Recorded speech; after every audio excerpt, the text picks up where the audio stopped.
What's going on? I am Nando. And I'm Diggins. And this is Mostly Nitpicking, a podcast where every week we pick apart a piece of pop culture by looking exclusively at the details. Woohoo! Ooh, hee hee ha ha.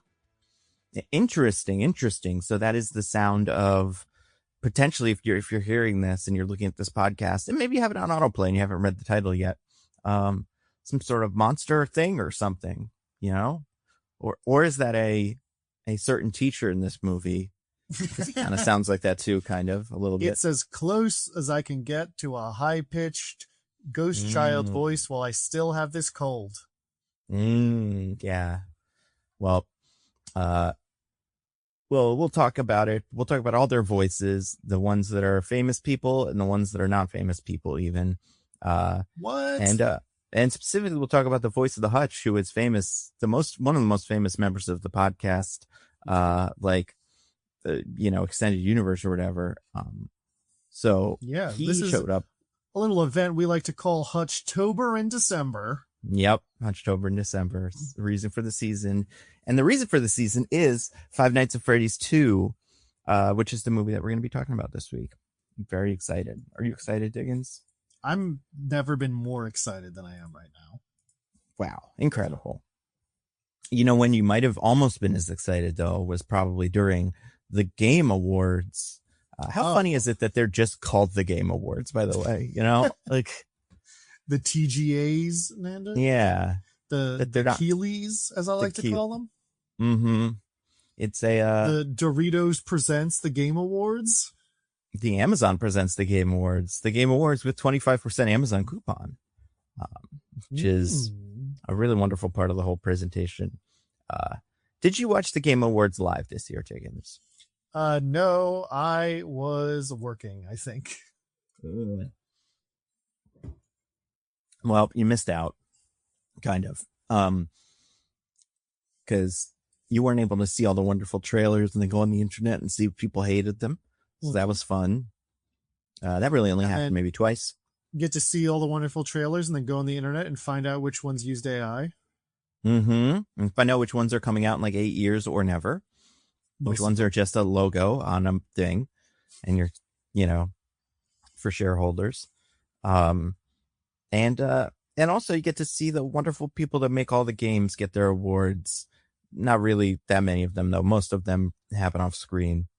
Because they did that. So as someone who didn't watch it, you didn't see that, but maybe you did hear that they did this because they've done this before. I did hear about this. Yeah, that a lot of the awards were just sort of announced off screen. Yeah, he just rattles through it. All right, well, before we get to the next trailer, best streamer is this guy, and best game with story is this game, and best design is this game. And then just we move on. So it's really weird. Remember when the Oscars did that one year and everyone hated it? I do remember that, yeah. And now they're, kicking themselves. But now that a real award show like the TGAs has done it, now they know they should have stuck to their guns. It's an interesting choice considering you really don't see very many awards actually presented during the Game Awards. It's I don't know what the number is, but it can't be more than 20. Which feels low for an award ceremony. But they have to do all the little commercials. Mm-hmm. There really aren't very many skits either. No, but the ones we get are so precious. Yeah. Do you want to tell the people just why? Here's a question for someone, because even though I did watch these live, I don't know all the lore about them. Why is the Muppets? Why are they such a big part of this? And they were last year too, right? I think so. And I'm going to be honest, I genuinely don't know. Okay. Do we think, does Jeff just really like them? Probably. And they're the whole show is just Jeff's sort of little baby, little Death Stranding baby. Well, not this year, but in other years it has been his little Death Stranding baby. Mm-hmm. Was Kojima even there? Is my question. I don't know. I mean, they certainly didn't announce anything because I think they're still working on all the other stuff they've announced at the Game Awards. Mm-hmm. If he was there, I don't think they ever put him on screen. Yeah, I don't remember seeing him. Maybe he was too busy in the booth for that Zootopia 2 character. That's true. Yeah, he's given up on video games. He's gone Hollywood.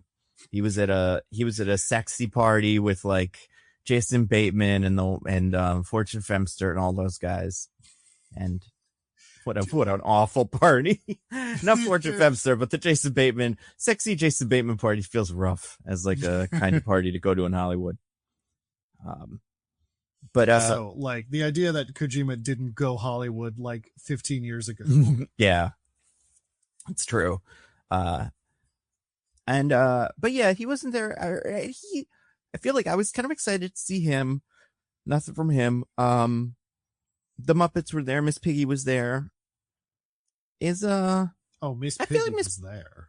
Miss Piggy's an interesting character. What would you say is like Miss Piggy traditionally really flirty as part of her deal, or is she very standoffish as part of her deal?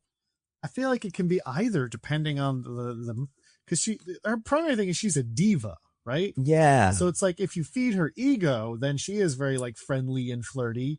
But if you're threatening her ego, then she gets very angry and confrontational. Yeah, and if there's one thing that the Game Awards and any award shows are able to do, it's feed the egos of Miss Piggy. Mm-hmm. Have they ever been in a video game? The Muppets? They must have been. You'd figure probably, and I'm sure in some tiny capacity. It's weird that this is the thing that they're usually at, considering out of all of the award shows, it's the one they're the least qualified for. Like, if they showed up at the Oscars every year, it'd be like, oh yeah, they're fun movies. But with this, it's like, it's so weird. Or like, if they're at the Grammys, you'd be like, yeah, they have all those fun songs. Even if they were at the Emmys or at the Tonys, you'd be like, they did do that play for a week before it closed or whatever with the music or the magician. So like, yeah, it's very strange that they're at this, and it really wasn't all the Muppets. It was just Piggy and Rolf, I think. Which Muppet do you think is the best gamer? Ooh, that's a great question. Right. I feel like Rizzo and Pepe these days have the real kind of like loser guy in their 20s energy who would be super into video games. That's a good point. I could see that. I could also see, not just because he's a scientist, but because I think it'd be funny to be in like a voice chat with Beaker, to have him, meeping and like trying to tell you where to, do orbital strikes or whatever. There's Scooter, but like Scooter barely counts the Muppet as far as I'm concerned. I also feel like, and maybe I'm not based on this, I feel like Scooter is too lame to play video games. Yeah, I think that's right. Like, that would be something interesting and cool about him. So he can't do it. Yeah, and then you got like Fozzie, doesn't really feel like his vibe. Gonzo, maybe, but I wouldn't say it's super Gonzo-y either. If anything, Gonzo would do it along with Rizzo and Pepe, just because that's what they're doing, and he doesn't have anything better to do that day. That's the Swedish Chef would probably be the best one because he has human hands, which he could use to hold the controller. Yeah, it would be easiest for him. He'd be sick at it. Uncle Dudley would complain about how nothing's as good as Chrono Trigger or something. He'd have like some like older game. And Miss Piggy, maybe Miss Piggy games. She's very violent. She does karate. Maybe she's into like Mortal Kombat of the fighting games. I'm trying to decide if Statler and Waldorf are too old. They would just be like, video games, that's for losers. Oh, ho, ho, ho, ho. Or if they would be surprisingly tuned into the world of video games, but would think that every new generation is worse than the last one. Well, there's that. And then also the idea that like they would like to go on a voice chat with people and like shit on them during like Fortnite or something, that is an archetype that lends itself very well to gaming. So it's true. They're out there teabagging people every day. Yeah, exactly. I feel like they should be better gamers, or they should be doing it. And I think for them to be the peanut gallery and like kind of talking all the time, they have to be okay at the games. They can't be the worst gamer and, still insulting everybody. So, yeah, I feel like they'd probably be good at one of the basic shooters. I mean, they could do one of the shooters, and that could be like, oh, yeah, I remember when we were in Vietnam doing this. Did they fight in Vietnam, do you think? Probably. I mean, so the Muppets started in like what, the 60s, the 70s? Something like that, yeah. And they were already old men then, so they probably fought in like World War II. Yeah, that's a good point. And like, so then I think they probably play one of those games, a game like Call of Duty or Battlefield. I don't know which one, or Battlefront or whatever, where you can get on a microphone and yell at people in proximity chat specifically, when you kill them. And that'd be pretty cool for them. Do you think they join co-op games and like deliberately tank their team? I don't think they tank the team, but I do think their energy either really, really, really like ruins the vibe and then they lose, or they inspire someone by the negging to like really lock in. So like, I bet they lose 9 out of 10 games, but I bet the one game where they win, it's like pretty incredible because they're not very good at it. And then the guy that they're insulting is even worse, but because of how much they hate him, or he hates them, he's like willing to overcome that, and then is amazing at the game. I want the Muppets in a game. Apparently in the song they referenced Kingdom Hearts, so people thought that was a sign that they're going to be in a future Kingdom Hearts game. They're going to be in Kingdom Hearts 4. Yeah, or a they Disney could property. Totally do it. Yep. And it's one of the unmined, like, areas of Disney. After, I mean, they're going to have to do Tron Legacy World, or Tron Ares World, obviously. Well, they did do a Tron World at the second. They did. Yeah. Well, then we'll revisit it with Ares, and then with Jared Leto, that world as being face scanned in by Hideo Kojima. Mm-hmm. And it'll be fun. It'll be a fun world because it'll mostly just be like downtown Vancouver, and you'll race around downtown Vancouver. And then Jared Leto in Tron Ares will somehow end up in the Pirates of the Caribbean world, and he'll meet up with Johnny Depp, and they'll be like, "I really love your vibe." Yeah. Something about us. Let's go. They've probably been in a movie before. I guess you wouldn't want both of them because it's like you would confuse people. But yeah, what's Johnny Depp up to these days? Is he still doing movies? Did he take some time off? I think he is one of those people who's been relegated to the obscure bad movies minds because of all the things he did. And all the stuff. Those things he did that he'll sue you if you talk about. That's fair. Yeah. I don't know if this can't be no, it is. He's really into the Johnny Puffins TV series or something. The what? I don't know what this is, but if you look at his IMDb page, and like, I'm just assuming this is real. I mean, I'm sure this is real, but he is on 70 episodes of a TV show called Puffins, where he plays a character named Johnny Puff, and it's like a CGI show with like puffins in it. I don't think he's the main character, but he is in 70 episodes, so like he is not a cameo. Then they made a mini series called Puffins Impossible, which he's in 21 episodes of. And he is one of the 5 main Puffin characters. Yeah. Also, this show is a spin-off of the film Arctic Dogs. Oh. So these are the fucking Penguins of Madagascar of these guys, I guess, or something? I guess. Yeah. So that's what he's been spending most of his time with. Oh, it's on Apple TV or Prime Video, depending on what this poster says. This looks rough. Oh, but they're pirates. Maybe. One of them seems to be dressed like a pirate. That would kind of explain it. God. Well, that is one of the places you could end up, is on Puffins. It'd be funny if all the Puffins were voiced by some weirdo or something. The Jareds could be one of the Puffins. Well, in Arctic Dogs, the main character is voiced by Jeremy Renner. Oh. Well, it's been 2 weeks, so we all forgot about that. We all forgot about that thing he did. Back to fine, yeah. But yeah, anyway, the Game Awards. Did you see any of the trailers and then go like, that game looks cool? I did, but I'm having trouble remembering what was even there at this point. So I remember, okay. I watched the trailer and I was like, that looks cool. And then I was like, but it won't be out for 8 years. So then I'll forget about it. Yeah, the ones that I think got a lot of attention, deservedly so, some of them. Mega Man, new Mega Man game. Right, yeah. Kind of cool. New Tomb Raider game, 2 Tomb Raider games. One is like a new mainline Tomb Raider game, and one is a remake, but seems like ground up remake of the first Tomb Raider game. And that one comes out next year, according to them. The other one comes original out Tomb Raider game, or the first of the reboot Tomb Raider games? The first original Tomb Raider game, which did with dinosaurs and stuff.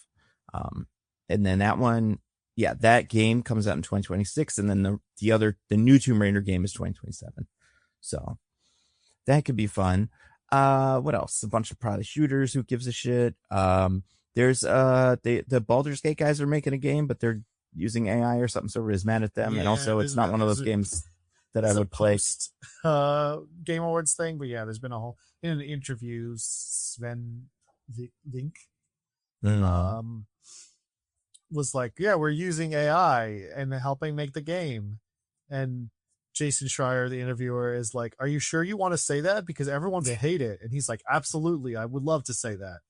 That's awesome. But also in the same interview, he says it doesn't make the process faster or like better at all, but we are using it. And it's okay. Why then? Yeah. It's that's really weird. And have you ever played the Divinity games? No, I've heard good things about them, but the Baldur's Gate 3 was the first of the Larian games I'd played. Yeah, same. So I don't know if this would even be up my alley, but yeah, weird pivot to AI for them. What else did we see? We saw the last game of the day, which is like a big thing and was teased as a big reveal, is kind of, it's by the Titanfall people, and it's kind of one of those Overwatch-y kind of games, but if they were wizards and stuff instead of like guys with guns. People were pretty whelmed by that. The appropriate amount of whelmed. I would say underwhelmed. I would say I was whelmed because I saw it. I was like, oh, it's fun. But it's, a hero shooter or whatever you call those. There's like so many of those. It's going to be tough because I feel like if you create a new hero shooter, immediately everyone online has to decide whether it is or is not a Concord. And if people even say it's a Concord, that means it is, because they just won't play it, and then it will Concord. And I don't think this looks anywhere near as bad as Concord, but I think it may be, heading for concordance. If the problem is, if the idea of a game is that it's live service and you play it a lot and you can play it every day or whatever for however long, there can only be like a couple of those that exist and are big enough to justify the costs, because no one is playing multiple of those a day. Yeah.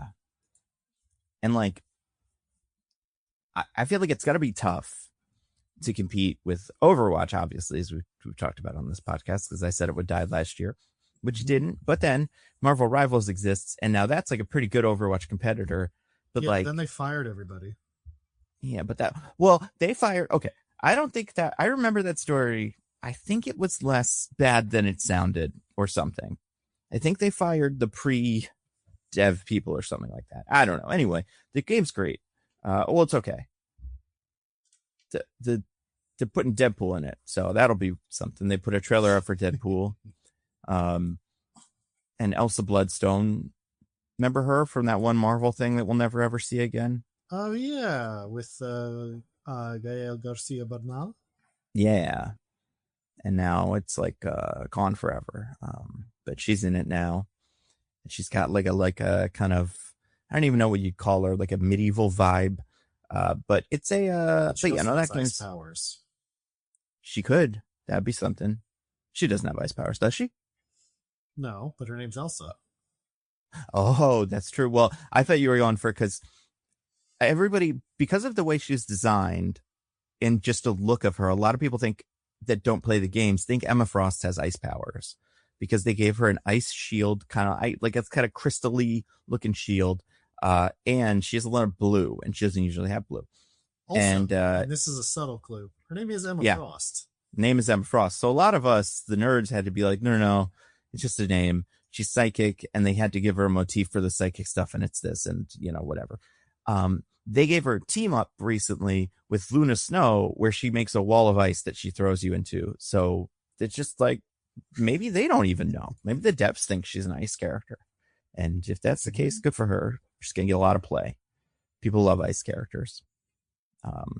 Except for Iceman. He'll never be in this game because why would you need them? He's an S-class mutant, Nando. He's too good, yeah. You need someone like Luna Snow who could just... Or Luna Frost? No, Luna Snow? Yeah, Luna Snow. You remember Luna Snow, right, Dickens? Of course I remember Luna Snow. Who could ever forget? Yeah, she's pretty cool. Was in like a couple of limited series and then stopped showing up forever. Yeah, she's popped up a lot actually recently, but before that she was kind of... They've tried. I think they've had better luck making her happen than they've had making a lot of their more recent characters that are clearly pandering to one audience happen. But this game, I think, has really done a lot of the heavy lifting recently. But anyway, yeah, Deadpool's in it, so that's great. What other stuff was at the Game Awards? Star Wars game? Knights of the Old Republic sequel, maybe, but that one probably won't come out for another bazillion years. It's like the same time period, but I think they said it's not related to Knights of the Old Republic. Sure, but it's supposed to. I think it seems like it's kind of the same thing, same kind of game, right? Like an RPG or something. Okay. I mean, those Knights or whatever that one is. Games are good. Yeah, people love those, and like people were very excited when that came out and that was announced. And then are we going to get that David Cage Star Wars game that they keep promising? I don't know. I haven't heard anything from David Cage recently. This is not a good sign. Probably because of all the lawsuits. We should check on him. What's he up to? I mean, they're probably going to make a show. I'm surprised they haven't made a show out of any of the stuff he made. Like, oh, there's a game called Under the Waves. But that would have had to come out, 2 years ago? Yeah, this doesn't seem like it was a hit or anything. You didn't make any waves? Didn't make any waves. No, it didn't make a big splash. Oh yeah, they're making a Beyond Two Souls TV show. And by they, I mean there's absolutely no information about it whatsoever. So IMDb knows about it, but no one else does. It's crazy to think that came out around the same time as Last of Us, and that's the one that Elliot Page was in. Yeah. Legally speaking. Well, I guess that was the one, but why did Elliot Page end up suing them or something? Because put like naked versions of him in the game. They generated, by accident. By accident, yeah. Yeah, they generated textures of like the character model that were like fully nude. Right. Obviously, they didn't have any pictures of him like that, but they extrapolated, and that's weird. That's a weird thing to do. It is a weird thing to do. That's the French for you. Do you think maybe France this year was like, we're going to win an award, so we should probably lock up David Cage so no one remembers that he is also from France Games? Because for a while, he was like the face of French video games and story and whatever. And now these Expedition 33 guys coming in their little berets. Did you see pictures of them, Diggins? Yeah. Whole 20 of them in the first 2 rows, just all stripes and berets and whatever. Good for them. Yeah, I mean, listen, it was helpful. Back in like March or whenever that game came out, or it was probably like May, I think. Emmanuel Macron was like, Sacre Bleu, a French developer who people like. Mon Dieu, we must imprison David Cage immediately. We have the chance to reboot the face of French video games. And it's pretty good. It's a very, I mean, we haven't played it, so it sucks. It's not good at being marketed to me specifically. It's not good at being on a thing that I could play it on. Yeah, it's not good at being on sale either. If it was better at being on sale, I'd probably have bought it by now. But Yeah, but then then there was a whole thing about maybe there was AI stuff in it, and Emmanuel Macron was like, no, we were supposed. Was there AI in this one? So it's like deeply unclear. Okay. There were like some reports that there were like AI generated assets or like placeholder stuff that was AI generated, but now it's like maybe that's not true, and they used like procedural learning tools in the Unreal Engine, which are not the same thing as generative AI, but like maybe there was like it's impossible to know basically right now. Yeah. So they said, okay. This is a quote. Wait, is this from them? I don't know. I don't know. Yeah, this must be because it's the French one. We use some AI, but not much. The key is that we were very clear about what we wanted to do and what to invest in. And of course, technology has allowed us to do things that were unthinkable a short time ago. Unreal Engine 5's tools and assets have been very important in improving the graphics, gameplay, and cinematics. So yeah, pretty generic, kind of not specific enough to draw a really good conclusion kind of statement. But so there you go. Canceled. All right, Hades wins. Good for Hades. Game of the year. Wow, we didn't think they could do it, but they did. I mean, I don't know. I feel like Silksong might have won, actually. Oh, no. It's going to be one of them. Or the Donkey Kong one. People like that. I haven't played it. But I've heard good things. Yeah, but not the one that everyone hates. What's the one? Was there? Well, I guess no. There was a sixth best game that was like not the one that nobody thought would win, or a lot of people I knew were like, this one's not as good as the other ones. I don't remember who's nominated. Yeah, I don't remember either. But whatever it is, it must suck. What else? Did you see any of the music stuff? Did you see when they played all the songs? I saw that guy played a pipe. He played several pipes. He played a different pipe for every song. Ooh, good for him. Because originally he had a flute and he was really going at it with the flute. But then when they switched songs, he brought out a different, like kind of older looking flute. And you were like, oh, he's got different flutes. But then eventually he picked up something that like a big piece of like PVC tubing, like the Blue Man Group would have. And then he was over. Like it was everything was really weird after that. He may have even used an ocarina for the Donkey Kong part, which also involved a human woman singing the song, which was weird. Because I get it, that's part of the conceit of the game, but it was a little weird. Yeah. What else was there? So that was pretty much it. One of the fucking gacha games won the game of the People's Choice or whatever. Was it the the horse one? No, God, no. This was one of the bigger, like this was it's called like Wuthering Waters or something like that. And the horse game's very interesting. I've tried to learn about the horse game because I think the controversy surrounding this is fascinating. What's the controversy surrounding the horse game? Besides that it's gambling. Well, is the horse game gambling? All gacha games are gambling. Is the horse game a gacha game though? Yeah. Okay. So I'm talking about the horse girl game. Yeah, that's the one I'm talking about too. I actually don't know what the actual gameplay of it is, but I know that the and by horse girl game, for everybody that's curious, we don't mean a game about horse girls, a thing that's already a thing. We're talking about a game where the horses are little anime women, girls mostly, but like they're anthropomorphized people. Horses. But they do horse things. I'm pretty sure they are all women.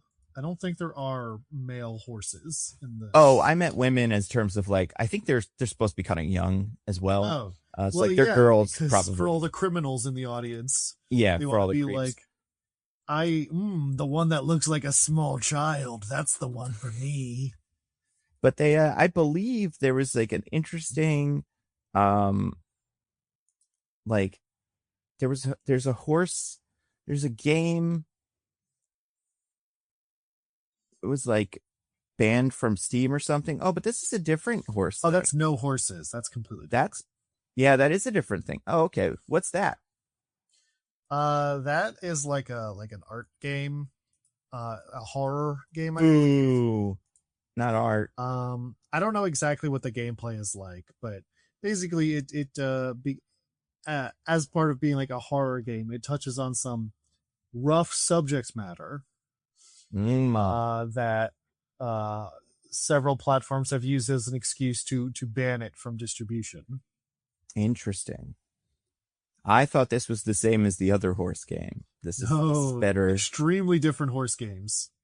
See, it doesn't sound that different though, because it has to do with, apparently, this was the Steam's the automatic review sent by Steam included a link to their onboarding documentation, as well as the following sentence: regardless of a developer's intentions with their products, we will not distribute content that appears in our judgment to depict sexual conduct, including involving a minor, which, based on what you were describing about that horse game, sounds like it could have that in it as well. Nando, we never depict sexual conduct with the minor. We just put the minor in front of you and let you imagine things. That makes sense. And also, she's not a minor. She's 18. And she's a horse. So that doesn't even matter. Yeah, game, completely different rules.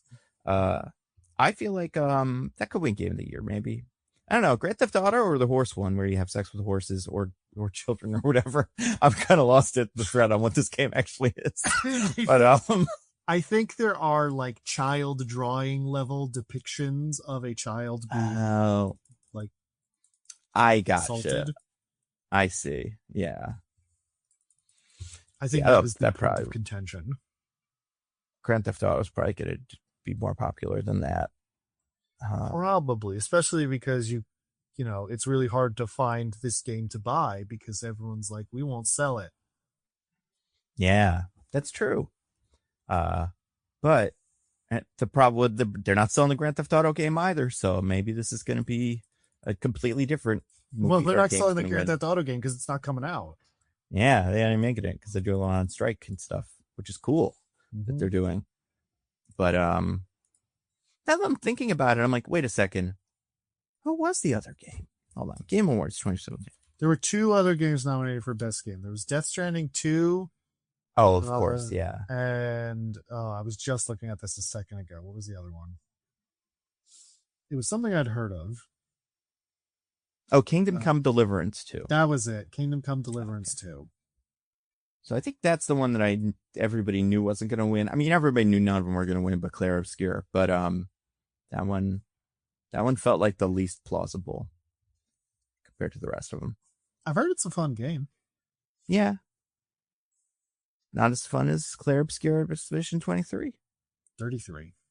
33? 23. That'll be the next one. Well, you know what the premise of the game is, right, Nando? Yeah, I do. So it kind of makes sense. I mean, I don't know how it ends. So, you know. Me neither. Apparently, that's a subject of some controversy. Ooh, because of AI or horses? Some people think the ending is good, and some people don't. Okay. That's what I mean. I'm excited. Yeah, I don't know. The Game Awards are kind of fun. Do you like the Game Awards? What do we mean by like? Like, I guess just kind of enjoy. Are you interested by them? I'm fascinated by them. Yeah. They're such a strange little artifact of one man's obsession and like this huge bizarre spectacle that is like, obviously this is true of like most award show to some extent. And like, I'm not trying to pretend like there's some purity in other award shows, but this one is so nakedly corporate in a way that is, again, like fascinating to me. Yeah. So it has a kind of, you know, car accident quality where I can't look away. So in that sense, I do like the Game Awards. And then, but then, okay. Would you like a movie version of this? Like the Oscars?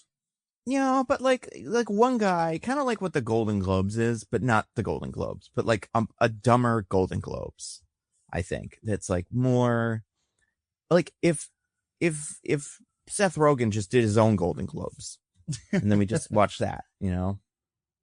Huh. I would be fascinated by that as well. But, like, the fact that it wouldn't be the only major movie award would make it less notable. Yeah.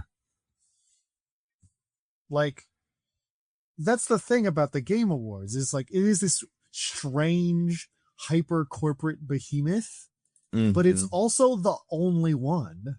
Yeah. Like, I mean, you know, there's like the golden joysticks and stuff, but they don't have a show. They just give awards. Do we think that, like, actually, in the future, it's a train wreck. Sorry, I was wrong. I mean, they could, you know, and this one used to be a train wreck. I feel like it goes pretty smoothly, considering it is what it is, considering where it was 2-3 years ago. No weirdos went on stage with the development team and got to give a speech, despite the fact they had nothing to do with it. And nobody looked into the camera, flipped it off, and yelled, "Fuck the Oscars." Yeah, that's the thing. Nobody, and that's why they had to put on their little outfits, the French people, so you could see them immediately and go, wait a second, that guy's not wearing the French outfit. He must be some kid or something.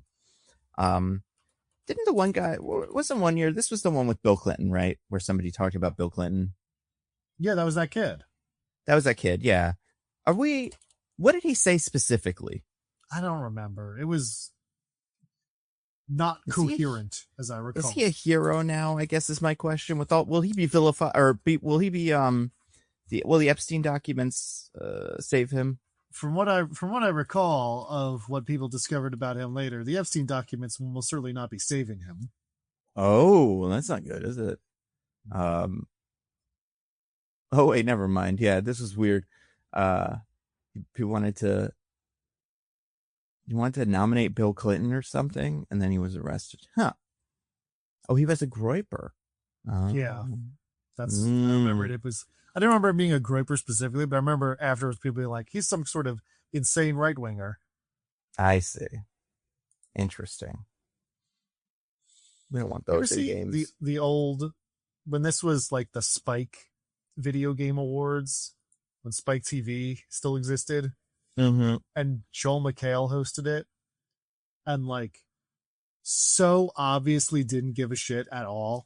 I have seen this. It's been forever though, because I'm remembering it, but I don't remember it very well. He's got that vibe for everything, though. I feel like. Yeah, I guess this felt less playful though. This felt more like, I hate that I'm here. Yeah. That is a fun thing to watch. It's a celebrity do an award show they don't want to do. Especially if the award show we know it is kind of stupid. Like, I say, didn't like, somebody did one of these a couple of years ago where they just fully insulted the award show for letting them do it. Do you remember this one? It was one of the smaller film awards. Who is the like comedian presenter that everyone hated at that one award show? Joe Coy? Joe Coy. Yeah, that was Joe Coy. Oh, yeah. Right? No. Insulted everyone by doing a really bad job? No, that's just the normal thing. This was like it was a specific, I don't remember. It's fine. We'll talk about it in the future because I think it's probably going to be pretty funny whenever I remember what it was. But, you know, it's not even as important. Speaking of not doing a good job, we got to talk about this week's movie. That didn't do a good job of being liked by the people that reviewed it, but it made money and people saw it and they liked it, I guess. So, hey, you know, that's what it's all about. And we are talking about Five Nights at Freddy's 2, which is right. It's out now. I mean, it's still out in theaters, but it came out a week and a half ago. Yeah, we're going to do our normal thing. And Diggins is last week's winner, I think. I believe, yes. Yeah, you get to take us through the process of this. So, here at Mostly Nitpicking, we play a little game called the IMDb, B as in spelling bee, where my one esteemed co-host and I have to guess what the IMDb summary for this movie is. Normally there'd be 2 esteemed co-hosts, but as sharp-eared listeners may have realized by now, JJ is still not back from his various adventures across the galaxy. This time he is, I'm really not quite sure what he's doing, because it's confusing. He sends back some updates, and I'm just like, wait, I thought that other person was doing that. And hold on, why would you be the one who does that when this one is the one who knows everything? And you're like, wait, didn't you do that last time? Why are you doing it again? But maybe you didn't do it last time. Yeah. So it's really confusing. When he gets back, we're going to have to ask him to explain himself. And who knows? Maybe it'll be kind of soon. We'll see. Maybe. Who can say? But regardless, so Nando and I have to try to guess what the IMDb summary for this movie is. Now you might be asking yourself, where does IMDb get those summaries? Well, I'll tell you. They have bound the souls of forsaken children into various typewriters that they keep in their basement. And their screams of eternal torment just kind of randomly press keys on those typewriters. So they kind of end up like the children. I want to be clear here. The children are not typing anything. They are unable to affect the corporeal world in that way. Right. But is there like something reading their like frequencies or something? Can we hear their screams? Yes, the screams are quite audible. Okay, I see. Mm-hmm. And so do they go to heaven at the end, or do they still have to do it? Oh, well, they're not going to get to go to heaven until movies stop getting made. That's true. Because until then, they have to keep powering these typewriters in the IMDb.com basement. Damn. Yeah, so as they scream, it causes keys on the typewriters to be pressed. So they type out long strings of letters. And then those letters are brought to a psychic medium. Who is able to Ouija style just pick out letters from the typing at random. And those Ouija'd letters are then brought to a tarot card reader who reads the tarot card fortunes for the letters that the psychic medium picked with the Ouija board. Well, like the individual letters, or like the individual letters. Each individual letter gets a tarot card. Okay.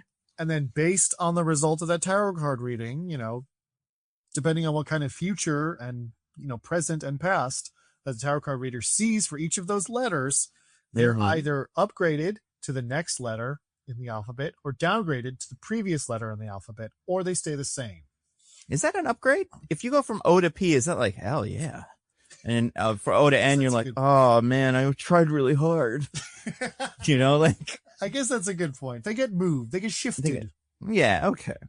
Also, can you do a Ouija board by yourself, or just who else could help with the Ouija board? Because it can't just be the psychic, right? I guess that's what the interns are for in this process. Oh, okay. That makes sense. Yeah. Mm-hmm. Anyway, so then once all the letters have been shifted by the tarot card reader, they are brought to a fortune teller who stares into her crystal ball and looks at the letters through her crystal ball. And in doing so, she can mystically watch them rearrange themselves to a new sequence of letters that are the summaries of the movies that came out that week. Wow. Yeah. It's a whole process. Do you think they got it all at once, or do you think they kept going and adding stuff and going, nope, this isn't a summary yet. Let's give it to tarot cards. And then they tarot card guys and like, this is closer, but still not it. Let's find a new guy. Like, let's find a fortune teller. I have to imagine it was like that. And, they had to keep going through child souls until they could find the right ones too, Oh, it's not just the same child soul the whole time? It is now, but they have to find the right child souls. Because, they figured out the process, but then it was but the summaries were still wrong. So, right. Then they would have to, just destroy that child's soul and get a new child's soul and see if that one did a better job. So we're going to find out at the end of this if this was from one of the correct child souls or one of the bad ones they tried first.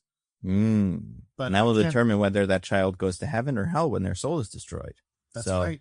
This is big. Very important.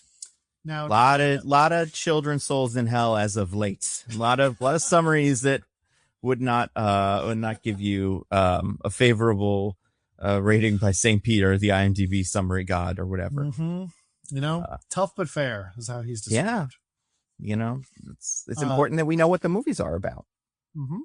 And if we don't know, then you go to hell. Yeah. All right. So Nando, as last week's loser, you get to decide who goes first. Yeah, I don't remember anything from this movie. You're going first. I can't even remember one name. I got nothing. All right. It's all you.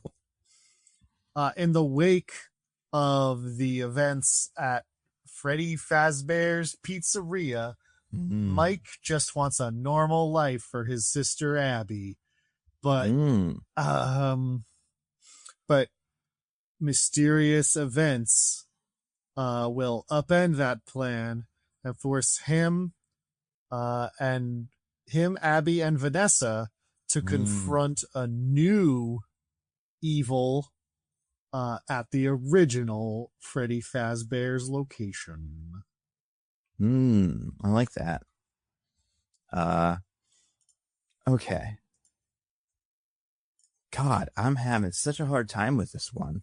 Because even though now I know the names of them, I still don't know what the summary thinks the movie is. And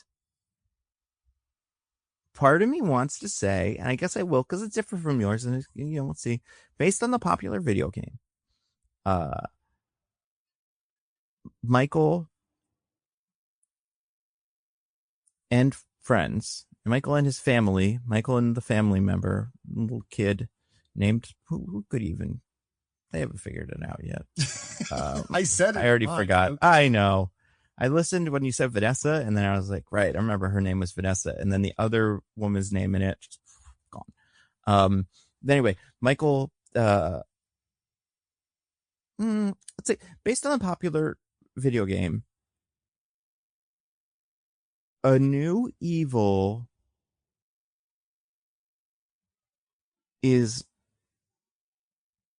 invades the town name in the form of a new the old animatronics from the first Freddy Fazbear location, pizza place, led by a new evil one called the Marionette. Maybe. I don't know. Could be, except it's not because I'm looking at it. Definitely not. But what is it? What you read through me? So neither of us did amazing. 1 year after the supernatural nightmare at Freddy Fazbear's Pizza, Abby runs away. This is a year later? Oh my God. Apparently. I did not. Abby runs away to reconnect with her animatronic friends, uncovering dark secrets about the true origins of Freddy's and unleashing a horror hidden for decades. Yeah, really, neither of us did very well at all. Like, that's wild. I did say Freddy Fazbear's I said Pizzeria, but still. You said Pizzeria, exactly. I mean, you said Abby, but besides that, I really don't think either of us win with this one because it's so neither of what we said. I wish I had kind of had the presence of mind to center around the kid. She is like the main mover in the plot. Yeah, that's true. Like using like origin stuff but I got nothing. Like I definitely didn't win. But I don't know if I lost either. But what would be a fun way to tie break these? We've been doing a lot of the same ones. Let's kind of switch it up. Well, as we all know, there's a lot of incomprehensible lore to these games. Oh God. Here's a good one because I genuinely don't know the answer. Uh-huh. Let's both guess how many games there are in the Five Nights at Freddy's video game series. Okay. And whoever gets the closest wins. I want to qualify this first. Is this like kind of like Kingdom Hearts 1, 2, 3, 4, and then 15 other little mini games between them? Like, what are we counting in that? So would it be 20 or would it be I think 4? we should count everything that is listed on, you know how Wikipedia does like the timelines of all the video game releases? Yeah. I think we should count everything that's on that timeline. Okay. I feel fine about this. I'm going to type my thing in the chat and you type your thing in the chat and then we'll press enter at the same time.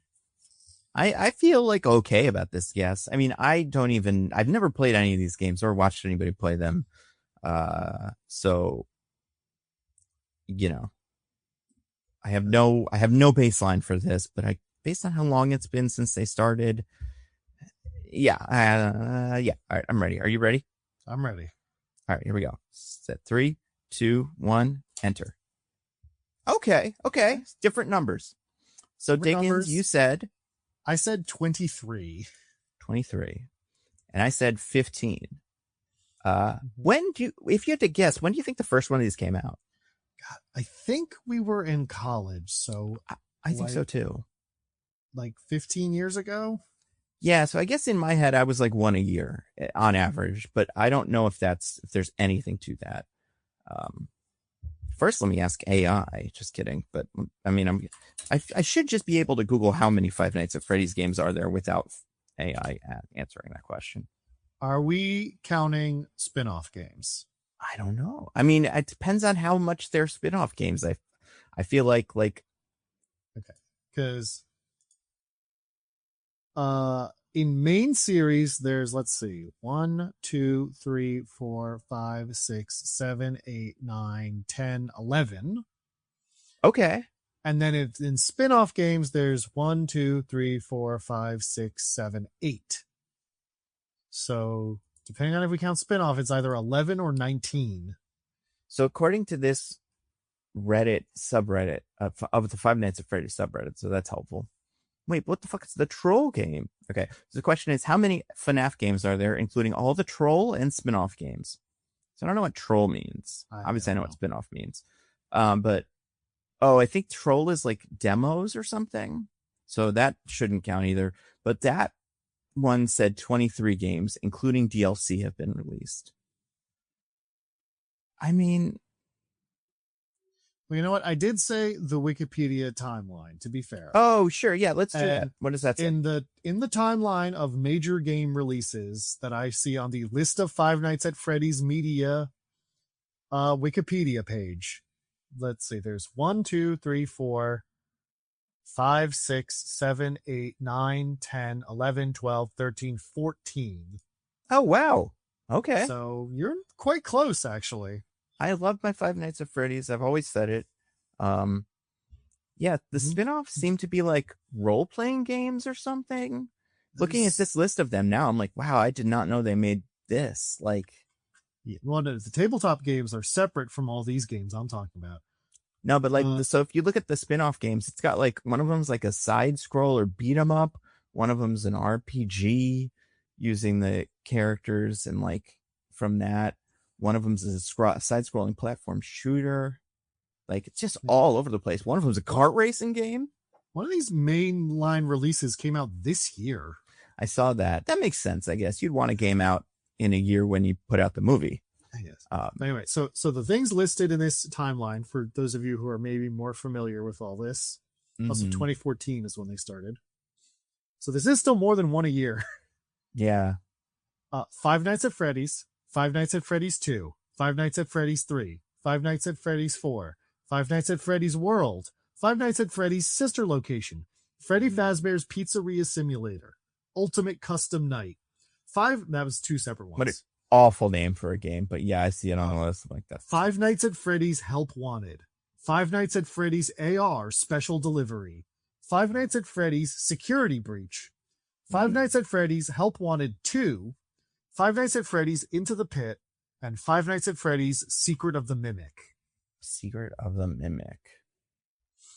Some of those don't sound like video game titles, but some of them do. Like Secret of the Mimic, I'm like, that could be a game. And let me watch a trailer for it. I'll see how I feel about it. But I think I won that one then. I feel okay with that. I think I set the parameters, and by those parameters you did win. Yeah. It's it's tough though, because like, man, some of those spin-off games are pretty weird. It's a franchise that has really, I think, gotten away from itself. Yeah. And aren't there also like knockoffs of it, I think? Oh, yeah. Like that are pretty popular. I want to say there was, I don't know what specifically, but yeah, I'm sure. I'm pretty sure there was a like a Sesame Street of these, where the idea was like you're in an animatronic Sesame Street, but they're all murderers or whatever. I don't know if that one's any good, but yeah, like a lot of people have taken a shot at this. I mean, I'm looking at the Mimic gameplay. It looks kind of cool. I mean, it's, you know, I wouldn't want to play it, but it looks nice. It's a nice looking game. So that's cool of it. Yeah. All right. Well, Nando, as our winner, you get to tell us what you thought of Five Nights at Freddy's 2 first. I don't like it. I didn't like it at all. Even the parts that were kind of silly, I didn't like it. I don't know anything about these guys. I don't know any of their names. When they showed up, I just assumed they were the ones from the last movie. And then when the ones from the last movie showed up, spoiler alert, I was like, wait a second, who is this? And then it was like, these are new guys. And it was like, I just kind of assumed they were all the same guys, but it's different kinds of guys. Mm-hmm. The mechanics of this are very complicated. You saying you couldn't tell the difference between toy Chica and Chica? Apparently not. And like, I was kind of waiting for like something to happen where like they, like, I don't know. I mean, and like neither could the main characters either. That was the other part of it that's like kind of weird. Hey, it's weird that any of them are still here. And like that they still do this, but like the way that the characters like, oh, I want to hang out with my friends, the toys. And it's like, well, these aren't the same ones, but they think they are. But also, I don't know. Like, well, she says like, oh, you got a new body, but like, right. I mean, I guess that makes sense because they're just ghosts possessing robots. That makes sense. And yeah. So the whole conceit of it is stupid. Here's what I'll say about this movie. There's a point in the middle of it for absolutely no reason where it just does something completely different, introduces some new characters, one played by an actor who could be a lead in one of these. And then you do a little bit of a thing and you're like, oh yeah, this is what this should have been the whole time. There's no fucking reason for any of the rest of this stuff. I don't need to learn any of their names. Like, I just want a crew of people who are exploring the Freddys and look around and then find weird stuff for an hour. Cause that's how horror movies work sometimes. And those characters are all promptly killed. And then we go back to the school for drama about the school or dates. And it's like, what the fuck am I even watching? But also, it's not scary at all. Like, I don't remember if the last one was even a little bit scary. I genuinely I remember so little from the last one. But there were like a couple of bits where I was like, oh, that's kind of like a little jump scare. There you go. And I was almost proud of the movie. But pretty much everything else, like, played like an action movie instead of like a horror movie, which is a direction you could go in, I guess. And like I understand why they're doing this. What'd you say? Like Mithrigan 2 was like, yes, like Mithrigan 2. Actually, it's a lot like Mithrigan 2. Yeah. And it just doesn't work for me because I don't give a shit about any of them. Like, I feel like with the horror movie, if it was scary, I could at least go, it served that purpose. But it's a bad action movie because the action's not good because everything's really slow. Except for that one, I guess there's the one bit that's like not super slow. But yeah, just not a whole lot of like just stuff happening. The lore is stupid and incomprehensible. I don't like any of the characters. Yeah, I don't think any of them should stay in this town, but they all do. It ends on a cliffhanger that's so dumb, but also like so pointless. Yeah, you know, I'm happy for people that like this movie. If you're a big Five Nights at Freddy's head and they made this movie, it is for you. And like, you're seeing it all on screen and that's great. I could see this being a franchise that has really broad appeal and is really cool. but I don't think the people making the movies want it to do that, because it'd be a lot easier to do this, I guess. I don't know. It seems like it'd be easier to do the other thing. But yeah, the what else? The animatronics look cool, but they still don't look like what animatronics look like out of one of these. But I've kind of made peace with that. And like, then like, this isn't what Chuck E. Cheese looks like, but whatever. But I still don't really, I'm not interested in the look of them, but I'm impressed by it that they make them. Yeah, all the actors are fine. Josh Hutcherson is, I'd say, good. I liked him in this. Yeah, and I haven't seen Scream, so I don't care about that other guy. None of that shit matters to me. Oh, I care about him because I've seen Riverdale. I was gonna say, I know FP when I see him, and that was the part, but apparently the Scream connection is something that, like, they're friends from Scream. Yeah, so Matthew Lillard and Skeet Ulrich were both in Scream. Yeah, so like the Scream heads, I guess, could get something fun out of this. But yeah, for me, and for, I'm assuming, everybody else on Earth that has never played one of these games and isn't curious, because that's the thing. Here's the other thing about this game. It could be fun.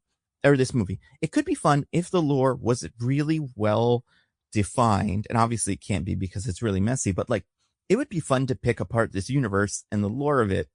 But because it's so messy, there's nothing you can grab onto and be like, and like, that's why nitpicking it. I'm like a little bit not like worried about it, but I'm like, this is going to be tricky. So I'm gonna have to remember stuff, but also like the way that everything interacts with everything else and the way that this all relates and comes together, it just doesn't, there's just no cohesion to it.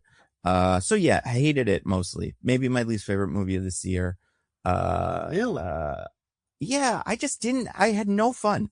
I feel like there's movies that I've seen this year that I hated. Like War of the Worlds is the worst movie, one of the worst movies I've ever seen in my life, but I loved it. Like, had a great time. Everything was cool. This one was just both kind of like boring, but also like, I just didn't, none of it was working for me. So you like Snow White more than this? I don't know. They're probably close to tied. There was something fun about Snow White, watching Gal Gadot try to sing. Like, that's the thing. Everybody who was performing was doing okay, so that wasn't interesting. But just like nothing they were doing was cool. So yeah, I didn't really like it. And I'll have a lot of questions about this world. I don't know if there'll be questions we can answer, or questions that we'll have to find out 2 or 3 movies down the line. And I believe this made a lot of money. Or never. Yeah, that's true. But like, I think you're going to get these forever. And I hope Josh gets a nice big paycheck. And then good for him and good for everybody involved for a paycheck. Cause it's hard to get a paycheck in this town. You know, I'm glad that they're able to get them. But yeah, they should maybe just have done them differently the whole time, cause then they could have been better, but we're on this track. So what are we going to do? Diggins, what did you think of Five Nights at Freddy's 2? So the movie starts. I mean, besides the prequel beginning, right. The movie starts with the characters we know and love, with Josh Hutcherson. Yeah. Abby and Vanessa, who are not famous enough actors for me to use their actors' names. No, and every time I see Vanessa, I'm like, oh, it's that one actor I kind of recognize from the space show, but it's not her. It's a different one. Anyway. Anyway. So there's like some stuff going on in the beginning where it's like, there's a moment where it's the parents are like comically unresponsive to a child asking for help, which maybe we'll talk more about later. And then Wayne Knight, teacher, just being a huge asshole for no reason. Yeah. And I'm like, okay, so these are conflicts and problems that, yes, seem silly that adults would be acting that way, but are legible to children. Yeah. Parents don't listen to you. Teachers are unreasonable. Like, those make sense as things to put in a children's movie. And so I'm like, okay, so I can sort of see how this is kind of like marketed, like, or aimed, competently at the audience it's going for. I'm like, all right, maybe this won't be so bad. Then the Five Nights at Freddy's stuff starts. Yeah. And then oh boy. Like, a guy shows up on screen and is like, my name's X, and the kids in my theater are like, yeah, X. And I'm like, oh boy. Yeah. Oh, I'm in for a rough time here. That was not a good sign. And it just, it goes on like that. Like Nando said, it gets just very confusing if you don't already know the stuff. But like, it's weird because the stuff is also all different. Like this, like the whole plot of this is completely different from what the games are. I mean, not completely. Yeah, there's still ghost children in animatronic suits, but like, and like some of the characters share names, but like now it seems like they're trying to get closer to what the games are in certain ways, and that doesn't make any sense. I'll talk more about it later. But yeah, like, so the way they all did it is just like completely different. So it's like, I don't understand who this is for. Because there's a lot of stuff that me, the person who doesn't know anything about this, finds really confusing and like hard to follow. Yeah. But then it's also not the same as the games. Right. I mean, I guess it's much like the Fallout show, another, bad thing. How dare you? It is visually slavishly devoted to recreating everything about those games. Yeah. And then story-wise is just a complete new thing, totally unrelated. Right, like Halo. Everyone loved the Halo show. Well, they didn't have that first part, that Halo show, I don't think. That's true. But I don't think they were driving a lot of... What was the car that was all over the Halo? The Warthog. Oh, no, you mean the Kia Soul or whatever? Or like the real car. Yeah, whatever it really was. The TV show, yeah. I don't remember. They're probably going to add that to the PS5 remaster that they're putting out, so yeah, so I was like, I don't know who this is for, and I do agree visually the animatronics do look really good. They're, again, like you said, not animatronics, but as an effect they're very well made. But yeah, no, it's just there's so little here for a person who doesn't care about Five Nights at Freddy's. Yeah. And you could say, is that a problem that the Five Nights at Freddy's movie isn't for people who aren't already super fans? And I'm like, kinda, yeah. It should be a story. I should be able to watch the movie and if not get all like the deep cuts and the references, but still be like, okay, so that's what happened to that movie. I understand. Yeah. But instead, walk out of that movie like, why did any of that happen? Like, who were these people? What is going on? So yeah, I didn't really like it either. I don't think it was my least favorite movie this year. Just because it's not interesting enough to be my least favorite movie. That's fair. Saving that for Avatar. I know. That's right. Yep. We'll find out soon. Very soon.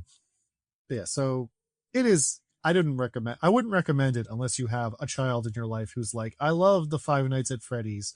And you're like, don't children get brutally murdered in that series? They're like, we love it anyway. And you're like, okay. I guess if this is what kids like, it's better than iPad, kind of. So, go for it. But yeah, it's, I would hate to be a parent at this because it's just, well, not hate. I mean, there's a lot of things, but I feel like this would be a not fun experience. I had this once with a therapist where she also saw a lot of children clients. And so I had mentioned having seen the movie and she was like, I know so many of the kids I talk to are so into that. What is that? And I was like, well, it's like this. And she was like, and kids like this? Yeah. And it's like, yeah. And that's the thing. I really don't understand the appeal of it besides just that it is a horror kind of game that it's fun to watch people play, I guess. But like the aesthetic and all that, I completely don't get.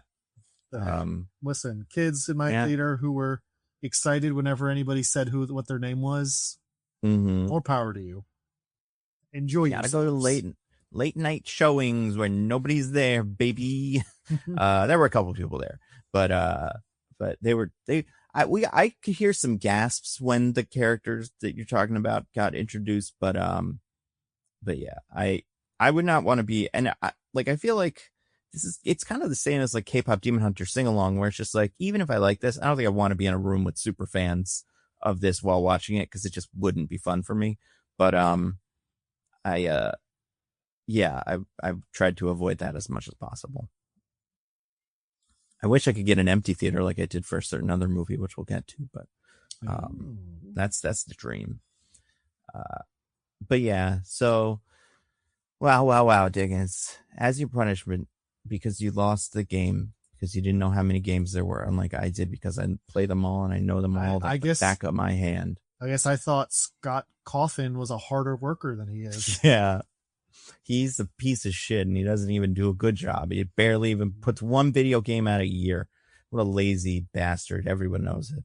I mean, maybe, who knows? But the other thing, abortion, so he is kind of a piece of shit. Yeah, I feel like I've been told, I think that there is a strange amount of like Christianity in these games too, which I find fascinating. But I'm definitely not going to get that far into that. Yeah, I want to get to the summary where Diggins, you get 15 minutes to summarize the plot of Five Nights at Freddy's 2. Oh boy, that's either way too much or way too little time. That's what I'm thinking. This might be too much.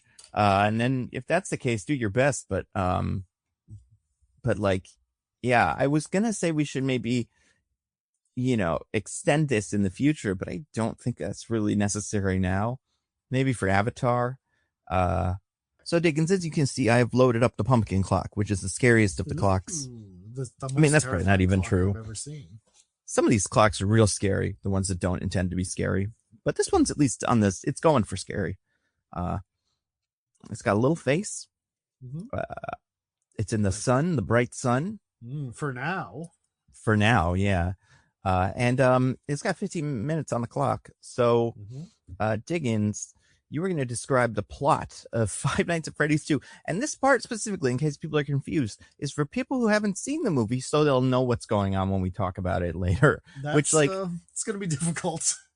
Yeah, it's also for people like me who did see the movie and don't know what it is. So this will be helpful for both of us. But yeah, Diggins, whenever you're ready, take it away. All right. Well, it's okay. So I'm going to be describing the plot to Five Nights at Freddy's 2, like Nando said. A movie where the male and female lead, who are not children, really just have an intense argument. Yeah. Basically no reason. Eugenio actually really reminds me of what does it remind you of? It reminded me of an episode of Joey I just watched. Oh yeah, Joey from Friends. I like that show that he had from 2005 to 2006. Yeah, the short-lived spinoff, which is now on YouTube in full, including the 6, I think, unreleased episodes. So there's a lot of Joey to enjoy. Which episode are you on? I'm of course talking about episode 18 of season 2. Joey and the Beard, is it? That's right. Yeah, I saw that one too, actually, recently. I can't remember what happens in that one, but real quick, can you recap that, and then we'll go on to the Five Nights at Freddy's. Yeah, because it came up. Yeah. So in Joey and the Beard, Joey is being set up by Jennifer Coolidge, his agent. Bobby, she's back. Hell yeah. With Edie Phillips, who I was like, is that a real actress? And the answer is no. Yeah. He's being set up to go on like dates with Edie Phillips, but not because she's actually interested in him. It's a professional arrangement. Because she's gay, but she's not ready to come out, so she needs him to act as her beard. So that's the beard, the titular beard. You might think that. When you saw the title, did you think it was going to be an actual beard? Like, I thought he was going to grow a beard, but then I'm like, he's never even kind of got facial hair going on in the show. Yeah, can Matt LeBlanc grow a beard? I don't know. I think Matt LeBlanc maybe doesn't have the ability. He's infertile. Yeah. He's yep. Or maybe barren, as they say. Yeah. It might be one of those situations where he grows like a really patchy beard that doesn't look good, so he just never does it. Let's see. Matt LeBlanc. A struggle that is quite foreign to me, but I understand happens to some. Yeah, us Matts, we get that. Yeah, his beard's, he can grow a beard. It's not great. And he doesn't seem to do it very often. But anyway. And also, I don't think it looks great on him. I think he's Joey looks good enough as is. He doesn't need it. Mm-hmm. Yeah, he doesn't. We don't need accessories on our Joey. Yeah, save the beards for the rest of us, Joey. Mm-hmm. Those of us who need to hide up our bad faces need beards. Right. And like, there's already a character on this show with a beard. So like, if Joey got one, it would be like, that's interesting. Did he convince him to get one or something? Was he looking at him? But anyway, and it doesn't matter. But I was convinced, like, I did not think that this would be about a gay, like, relationship, like that kind of beard. So I was very surprised when it actually ended up being that. Anyway, go on. Speaking of the other character with a beard, Jimmy does show up at the beginning of the episode because Joey and Michael are taking pictures for insurance purposes. You know, his house burnt down last episode. And right. Jimmy's staying there, it turns out, because he got kicked out of his apartment. What? And so he's been squatting in Joey's house. So they tell him, why don't you go move in with Gina? And he's like, okay. Meanwhile, the beard thing happened. Joey doesn't know that Edie Phillips is gay. And Gina chooses not to tell him because it would be funny. Yeah. That's pretty good. So right after Jimmy asks Gina to move in and she agrees, he goes on his date with Edie Phillips, where she gives him big kisses whenever the cameras are on them, but then is like, I don't want to kiss you whenever the cameras are not on them. And it takes him a few tries and a detour through a curtain phobia.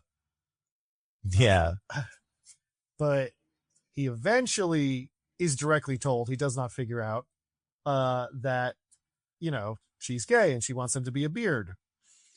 Which he turns out to be surprisingly cool with, although he does make a few passes still. Yeah, you know, he's Joey. What are you going to do? But I feel like this goes about as well as you can hope for. And, you know, this episode goes in a weird direction in general, I think, with this plot line. But, like, you know, I'm glad they got it out of the way quick.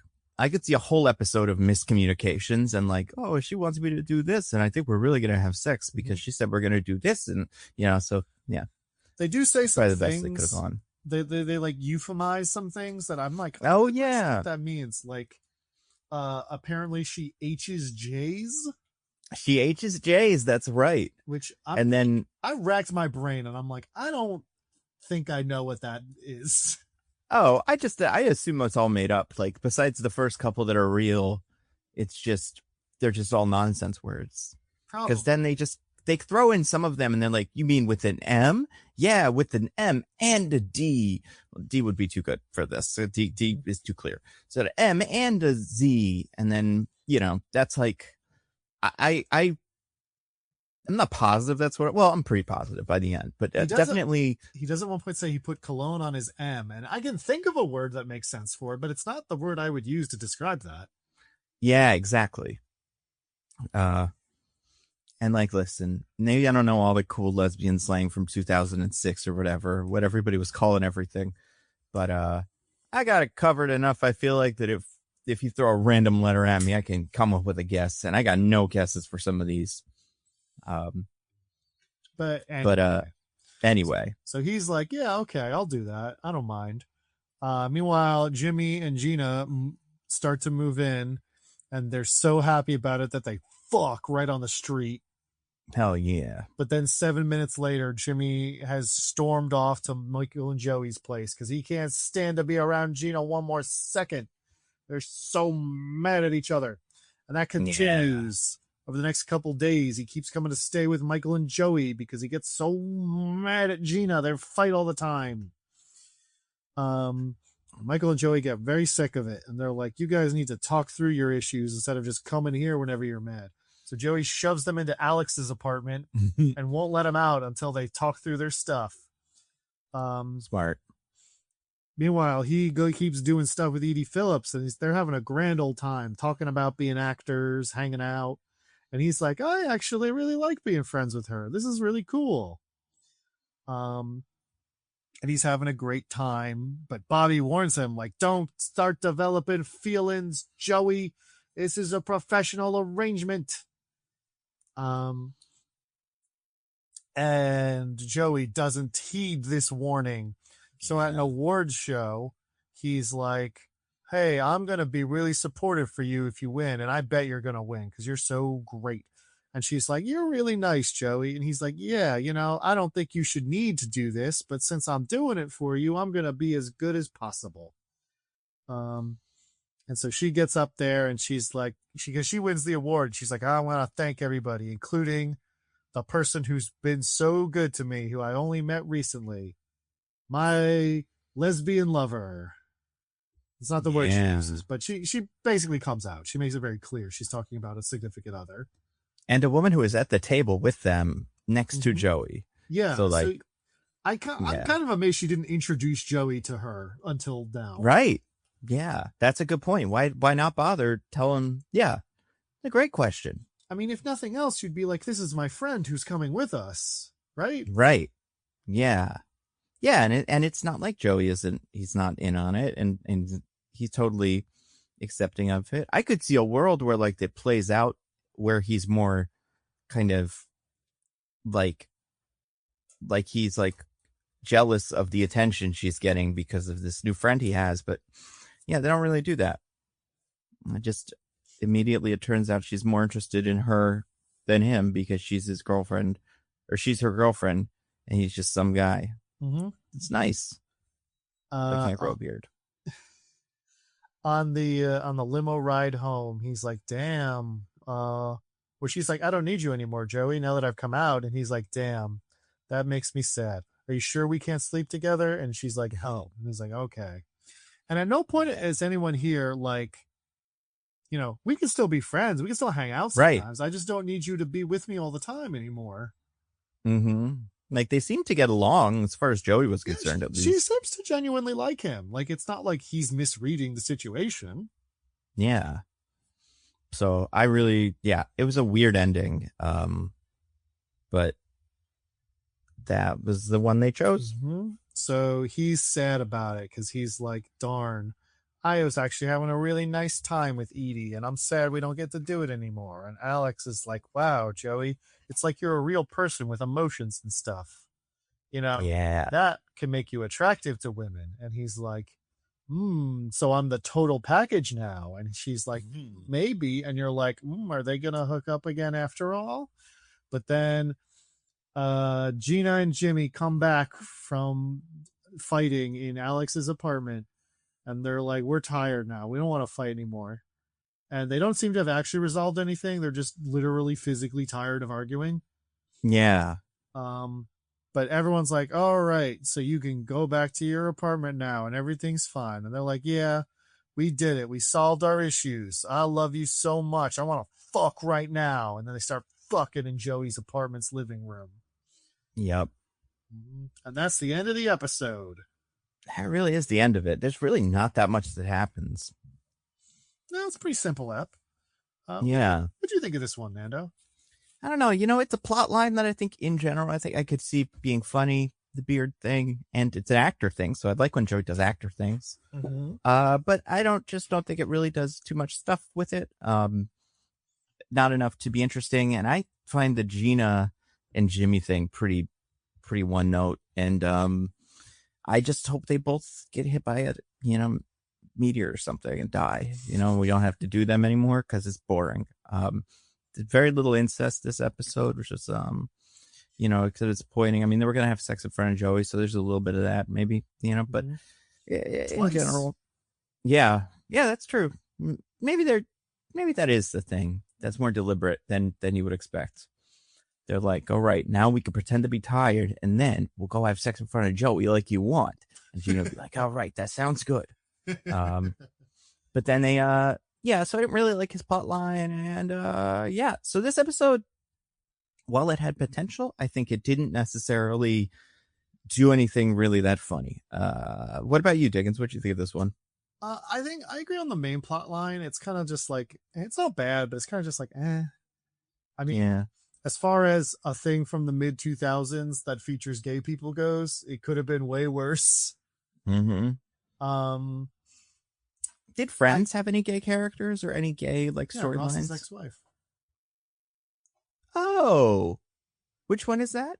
Carol? Is that the British one? No. His first ex-wife.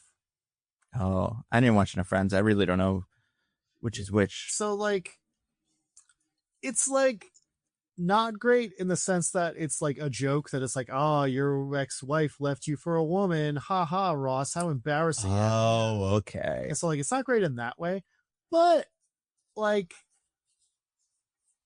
Carol as a character is just a person. And her new wife Susan, and there's a wedding episode with the two of them where that's for the 90s isn't terrible because they have the standard conflict there where it's Carol's parents don't want to come because they don't approve of her lifestyle, and she's all oh, I don't know if I want to go through with it, but Ross is no, you love Susan, and if your parents don't see that, then they can go to hell. And then does Ross yell at them? He goes to their house and it's I love sandwiches, I'm insane. And no, this was love your daughter episode, so he wasn't quite like that yet. Okay. But no, so it's it's not amazing, but you look at it and it's for the time, that's not terrible. Better or worse than Seinfeld? I haven't really watched enough Seinfeld to say. How do they treat gay people? It's the one where, the classic Seinfeld, not that there's anything wrong with that, but people think Jerry is gay, and because of a thing he says to George as a joke during an interview, and he wants to change that people think he's gay because he doesn't want people to think he's gay because he's not gay. And they were saying, I watched it a documentary, I guess, or something about them writing this, and at one point Larry David in the room came up with and every time they say it, they should just say not that there's anything wrong with that, and of course not, but just, and that became a little catchphrase of that episode. So surprisingly kind of also progressive-ish in a way, where the jokes are more at the expense of kind of George and Jerry keep accidentally making it seem like they're gay because they keep getting in sillier situations. But yeah, not a whole lot of gay characters in Seinfeld that I can remember. Yeah. Well, although there is an episode, to be fair, there is an episode where Joey? No. Sorry. Jerry, that is not Jerry. As I said, I was just, Elaine meets a gay guy who she tries to turn to a straight guy because she loves opera. He loves opera, but also he would be good at sex. But then eventually she finds out that you can't do that. And then it's you can't turn them. It'd be, they've got they're too good with the equipment. You can practice with it all day. That's what in that episode. So, ultimately they didn't, could be worse. But yeah. Sitcoms in the 90s, man. And then Ellen was on this show, Yeah. Remember that? And she didn't scream at anybody. So there's a pretty good gay portrayal as well. It was much nicer to her than it could have been. Yeah. Very, very friendly. But anyway, what I was going to say is the main plot line, but I did find Adam Goldberg quite funny in this episode. Oh, sure. Yeah.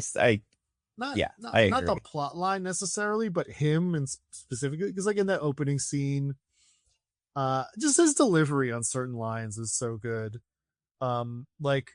Joey was doing wanted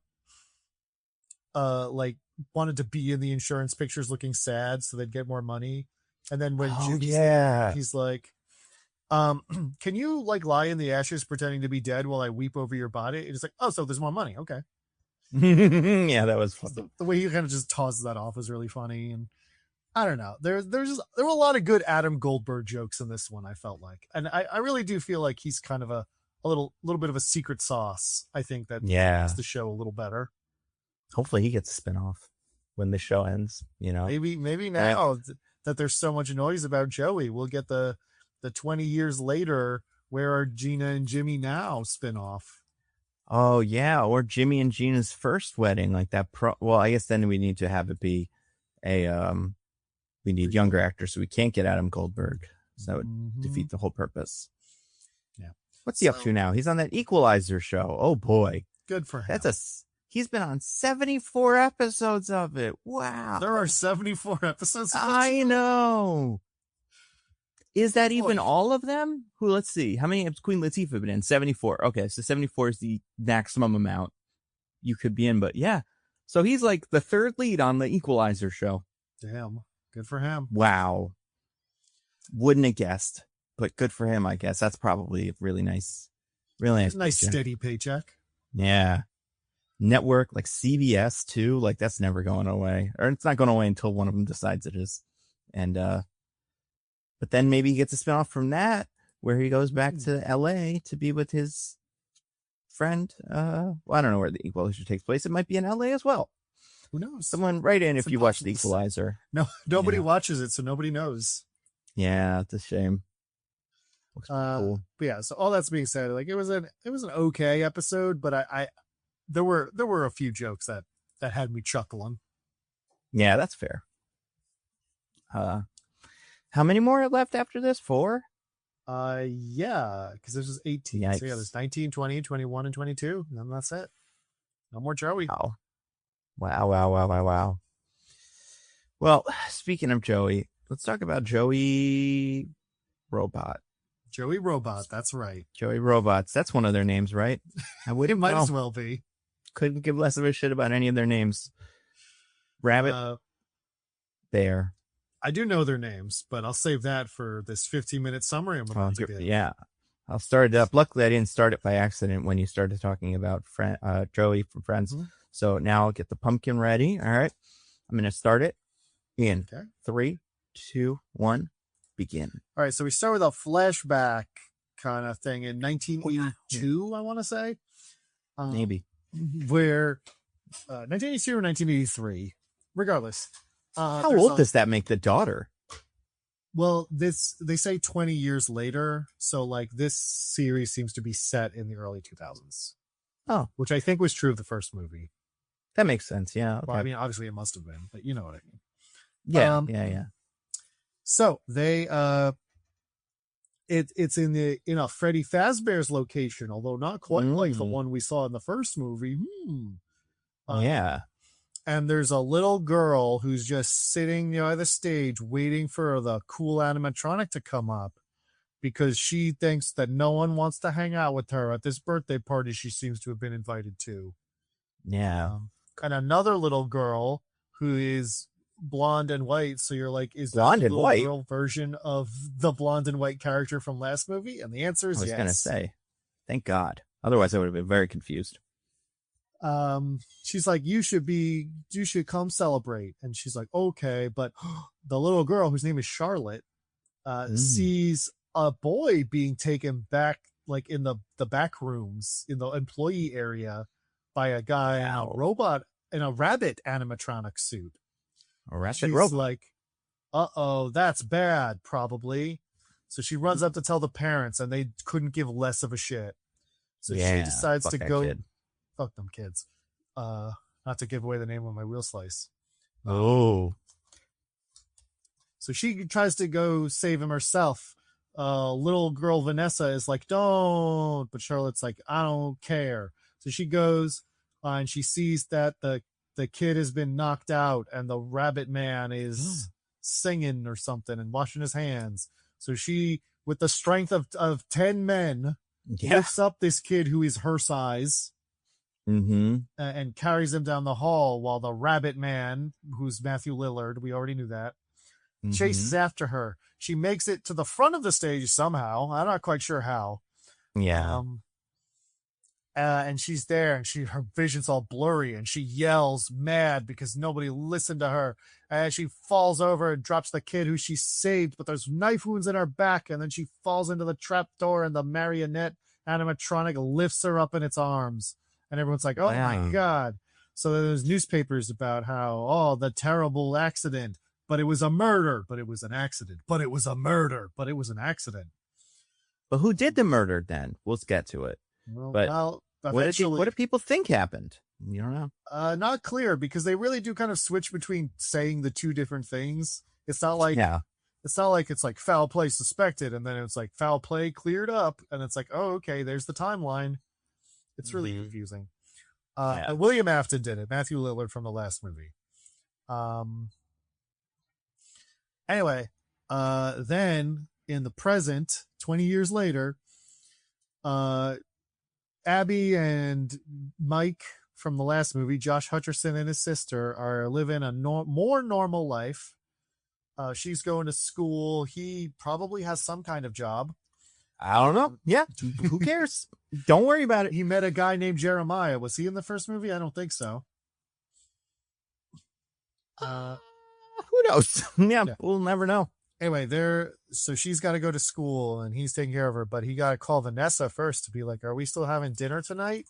And Jeremiah and Abby are like, you're going on a date with Vanessa. And he's like, no. But Mike's like, I just want to put all the Freddy Fazbear stuff behind us.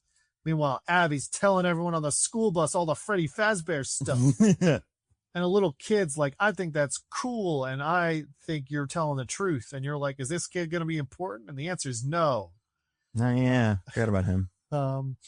She goes to her robotics class with Wayne Knight. Speaking of Seinfeld. Yeah. And he's like, we're going to do a robotics competition soon, a science fair. And so we need the best people here. And the best people means not Abby, who sucks at robots. Yeah, she does suck at robots. She can't even build one, except she can. But also, fuck it. Who cares? Yeah, Wayne Knight has a vendetta against this child. Yeah. So he won't let her show her off her little robot that she's building. And she's sad about that. She also believes that Mike tells her he's going to go back and fix the animatronics one day so she can talk to her friends again, the ghost children. But he's lying about that because on his dinner with Vanessa, she's like, you should tell her the truth. And he's like, oh boy. Anyway, and he's like, you should try doing the weird dream stuff I did in the first movie to get over your dad's trauma. God. Yeah, I forgot about this. Anyway, he comes back and Abby has gone off to the original the old Freddy Fazbear's, the one from the first movie, to fix her friends. Cause she's like, I know robot stuff. So he goes to find her there and she's sad because the animatronics aren't there. And he's like, yeah, I didn't want to tell you, but they're gone. The animatronics are blown up and the ghosts aren't here. I'm sorry. But you can take a thing with you. So she takes a little speak and spell thing that's Freddy Fazbear themed. So she takes that home and then it starts talking to her and it's like, come save us, Abby. So she follows that to the original Freddy Fazbear where the marionette thing happened. But before she does, before she does that, yes, a bunch of ghost hunters who we saw, led by McKenna Grace from those Ghostbusters movies. Oh yeah, good for her. They show up at that location and they're let in by the security guard, a guy named Michael. What? We already know a Michael. There can't be two in one movie. That'd be so stupid. No, we know a Mike, Nando. That's Michael. True. Those are different words. Yeah. So he lets them in and they start looking around. And McKenna Grace turns off a music box and then the big marionette puppet from the start of the movie comes out of a present and attacks her. And the other two guys get attacked by other monsters, other animatronic monsters. And then she gets like possessed by the marionette and looks like a weird doll thing, which again, maybe more about later. And the weird doll thing wants to kill Michael also for reasons that are not clear to me. But he escapes and he's like, welcome back, Charlotte. So then, Vanessa has trauma flashbacks and stuff about her dad because she tries the dream stuff, but it doesn't work. She has a weird dream where she sees a big baby robot and then shoots her dad, but she's still scared. It's very scary. Mm-hmm. So she goes to Mike and Abby's house and she sees the drawings Abby did that are like the original Freddy Fazbear's. And Abby says stuff about having been there with Chica and Freddy. And so she's like, Mike, I need to talk to you about the things Abby said about the Fazbear. And he's like, no, I refuse to listen for a single second about any of this because I've decided I'm mad about it now. Because he called a number and found out that there was someone else that her dad murdered that she didn't mention, and that's an unforgivable sin to him for some reason. Anyway, so Abby goes off to the science fair. Meanwhile, Vanessa goes to confront Charlotte, and Charlotte's like, I don't need you anymore. I'm going to attack you with my cool puppet. And Abby goes to the science fair and is like, I finished a robot. Look, it's all cool. And Wade Knight is like, oh, that is cool. And he throws it on the ground and breaks it. And he's like, oopsie doopsie. Guess you can't be at the science fair. What is he up to? You know, he just wants them to win again. But like, why won't this win? Because fuck you. Yeah, I guess so. Actually, you miss a good point.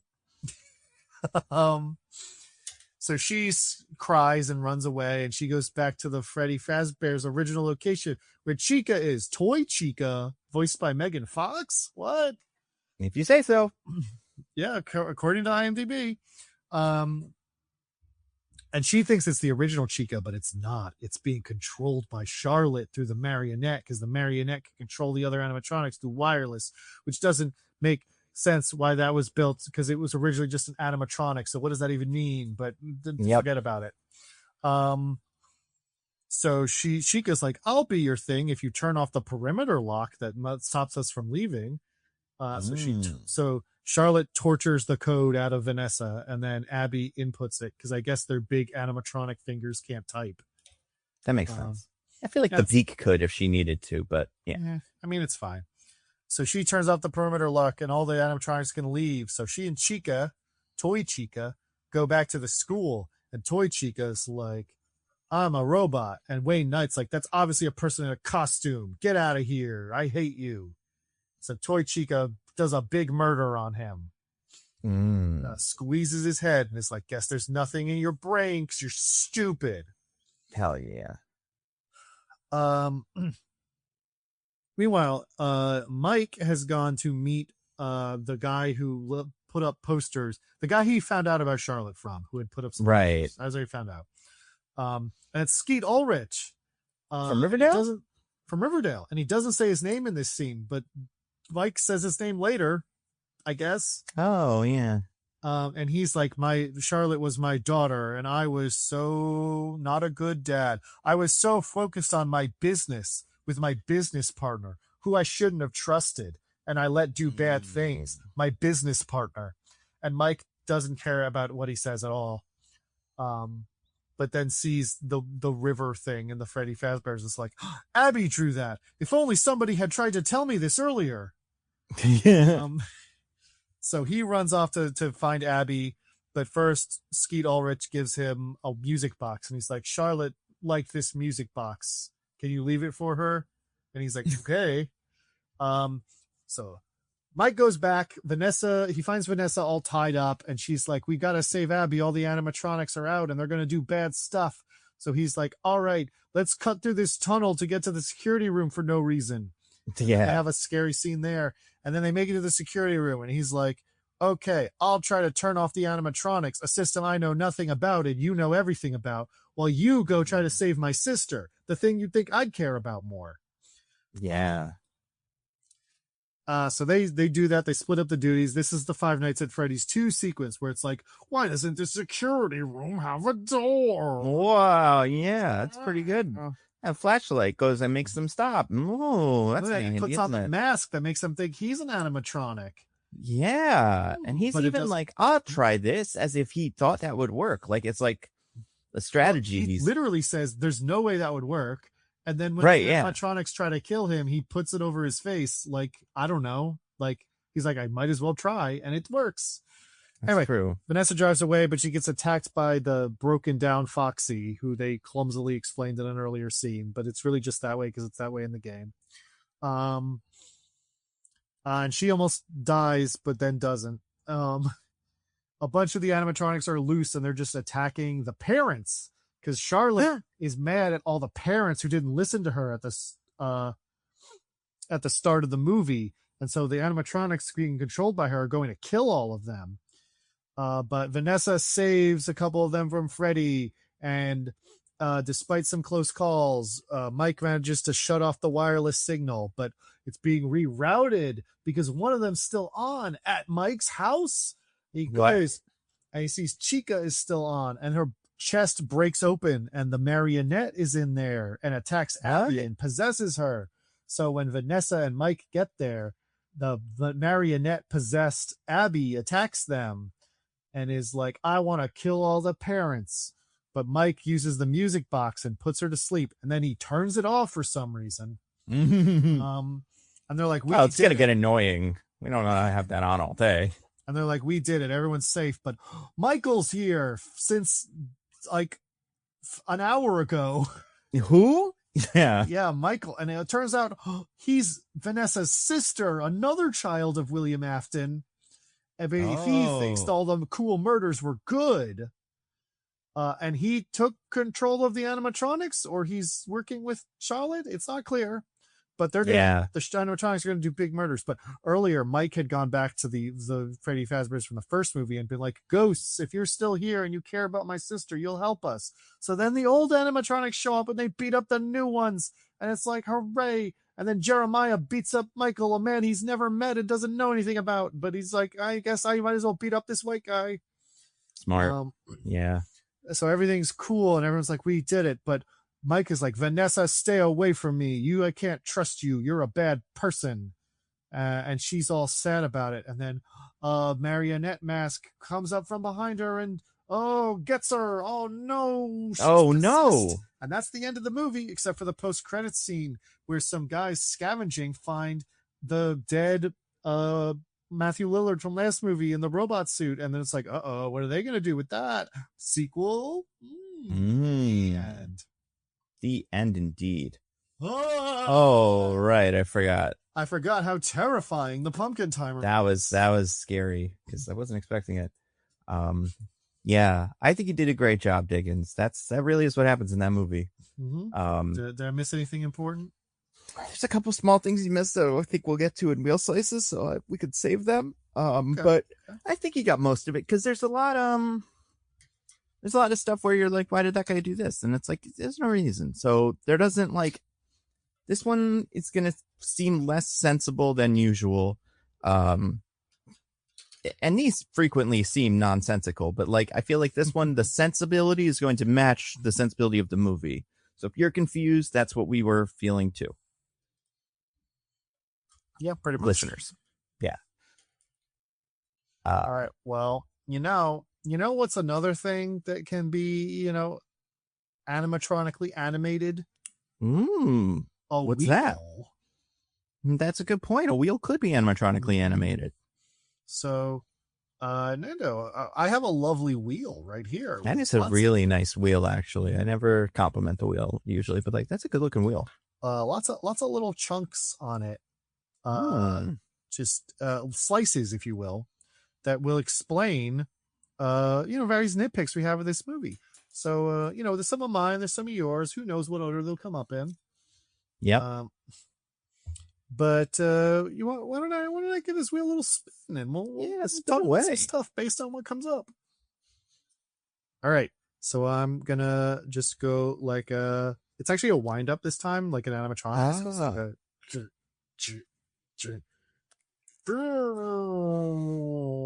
Wow, this is whimsical. Oh, it ended on one of mine actually. Oh, that's great. And it says Diggins' lore corner. Oh, okay. And you tell me what you think is deep Five Nights at Freddy's lore in this movie, and I'm gonna try to see if I can explain it to you. Okay. So from what I kind of understand, the character that ends up being Michael, not Mike, is kind of what Mike was in the first movie standing in for. Okay. Yes. Yeah. So Michael Afton, the one who's kind of like Crispin Glover in this, like a creepy guy. He's kind of like a weird, creepy guy. Is the main character of the first Five Nights at Freddy's, and he is the son of William Afton, but he's opposed to his father, kind of, maybe. Oh. He He's also a zombie. Oh, like based on that story, is he right now in the movie? If this was following the canon of the games, I believe yes. Right now in this movie, he's a zombie. Okay. Because so you know that weird baby robot that's in Vanessa's dream and nowhere else? Oh yeah, kind of. Yeah. In the game sister location or whatever it's called. Mm-hmm. That baby robot contains the soul of Michael's sister Elizabeth, who their dad killed. Oh. And he doesn't realize that at first. He still trusts his dad at this point. But he finds out that it's his sister who his dad killed. And he's upset about that. But then also, for some reason, the sister robot has him killed, has his organs all scooped right up out of his body with the scooper. Oh. And replaces it with one of the robots, who's called Ennard. Oh. But eventually he vomits Ennard out, and he's still alive as like a zombie man. And he goes about like, I have to go find my dad and stop him now that I'm a zombie man. So is he a good guy in this? More or less. He eventually does, over the course of some of the games, he eventually manages to trap the also zombie ghost, whatever, William Afton, stuck in the rabbit suit. In like a building with the help of Skeet Ulrich's character, Henry Emily. Right. Who is William Afton's business partner and Charlotte's dad. They trap him in like a building, and then they burn the building down with Michael and William in it. So that makes sense. He's kind of the Vanessa character. He's the child of William Afton who's not cool with all the murders and wants to stop him. Right. But they already did that in the first movie. So now he's an evil character for some reason. Right. Now, I can't remember. How did Michael die in the last one?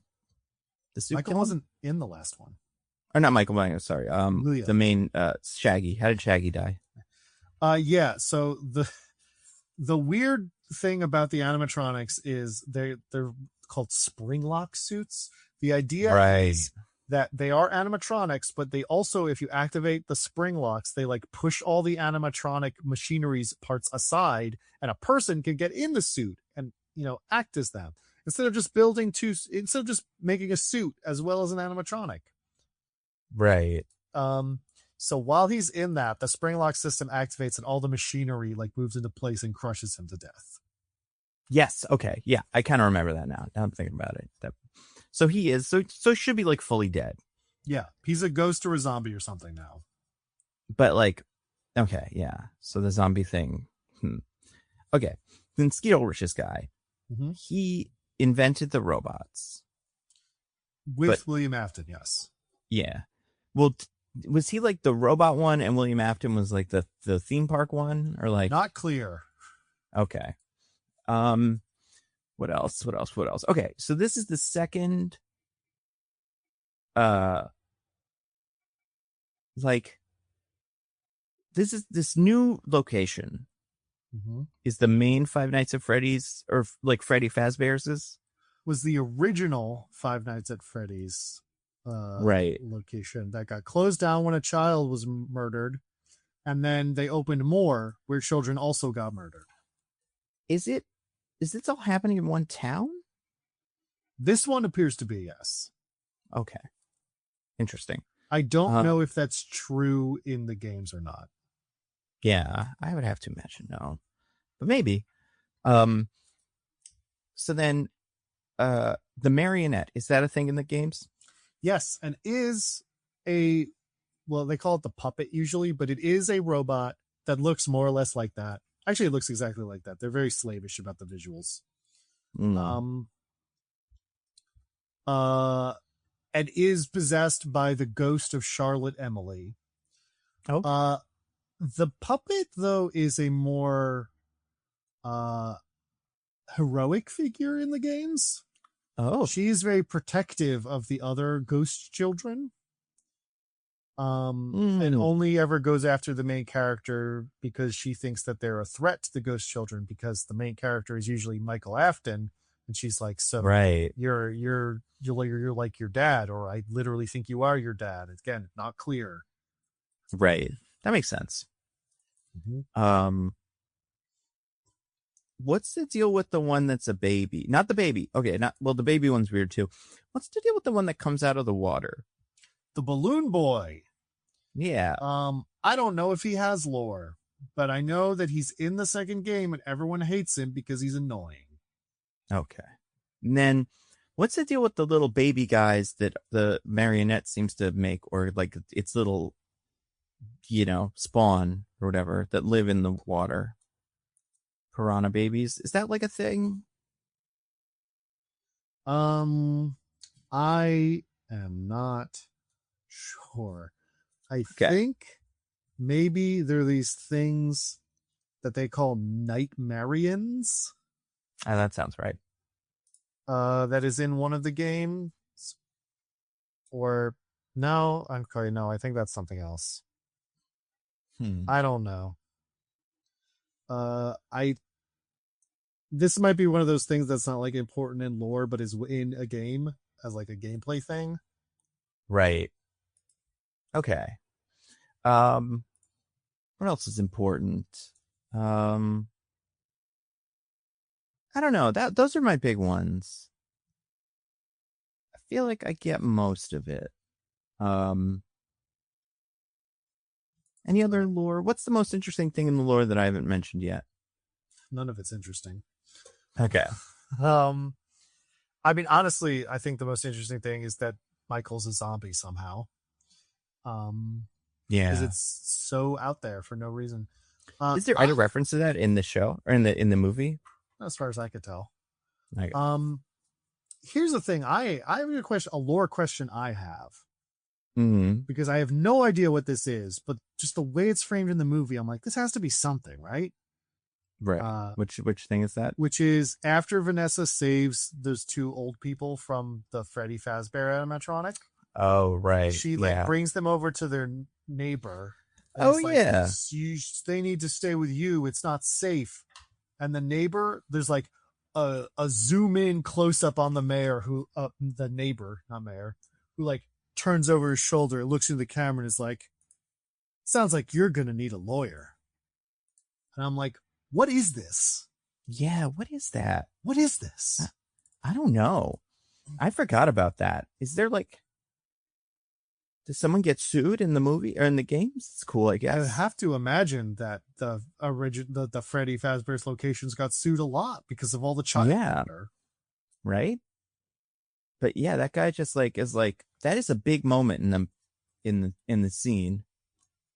Especially because like I just assumed that guy, those people that left that house went to some other house or something. I don't need to see them introduced to a person on his lawn. It's like, hey, what's going on over here?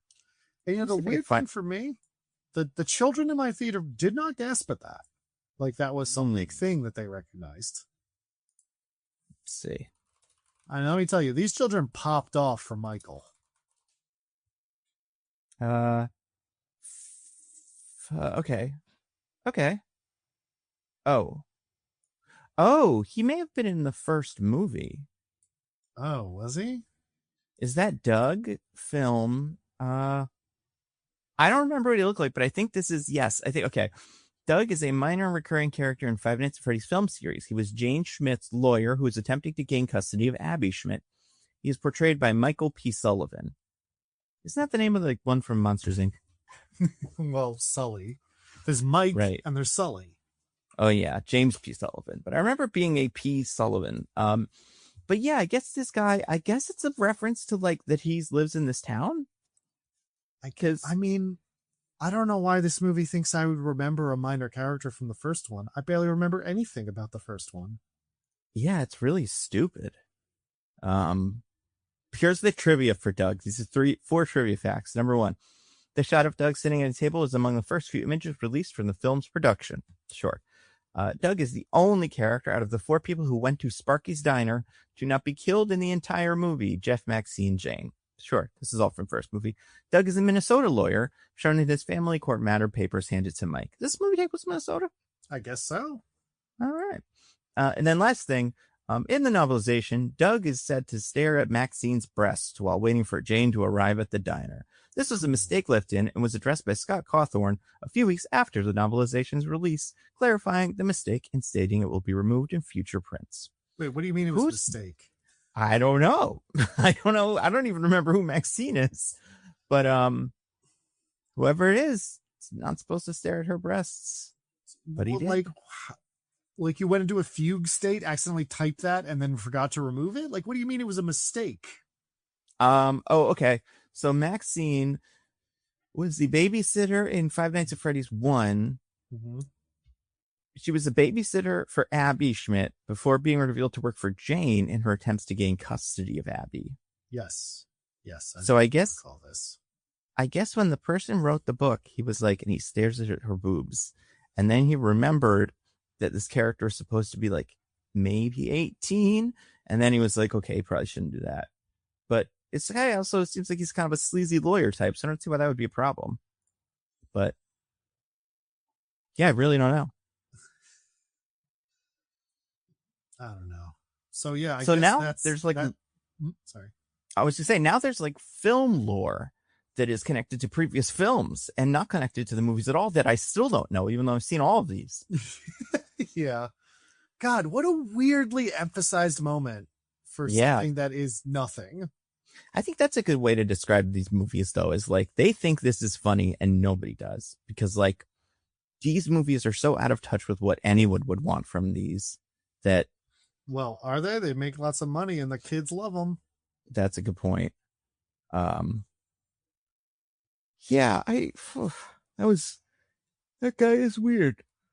Anyway, the like location and like the specific state of the animatronics is all from Five Nights at Freddy's 2, the second game, which is apparently quite controversial at the time. People were like, we don't like the new animatronic designs, the toy versions.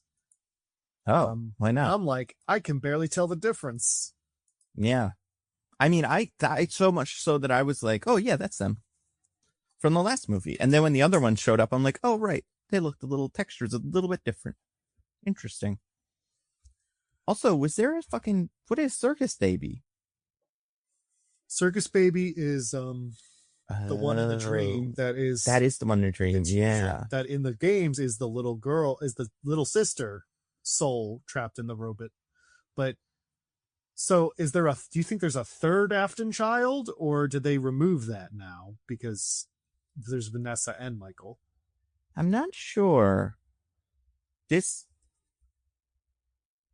Yeah, I don't know. I'm just looking at pictures of some of these characters on this wiki because I have a Five Nights at Freddy's movie only wiki. So I'm looking at that. Yeah. So Vanessa, by the way, is from I think the game Security Breach, which is further in the future than most of the others. And she is evil, a follower of Glitch Trap, a digital virus similar to that of William Afton. Oh. Okay. Okay, so she's the main antagonist of Five Nights at Freddy's Security Breach. Interesting. Huh.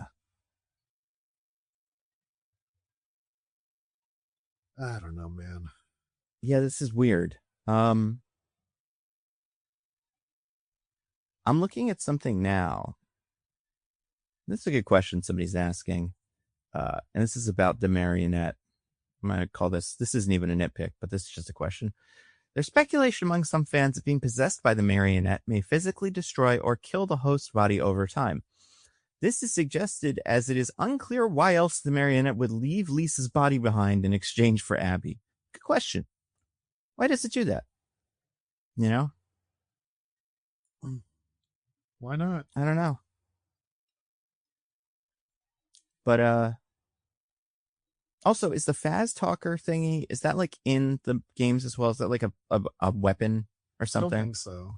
I think that's a thing. Oh, okay. But I could be wrong. There's so much shit. Yeah, there's a lot of shit. All right. Well, I think that's enough talk about Five Nights at Freddy's lore. I think so. Certainly enough for me. So why don't I wind this up again? Oh,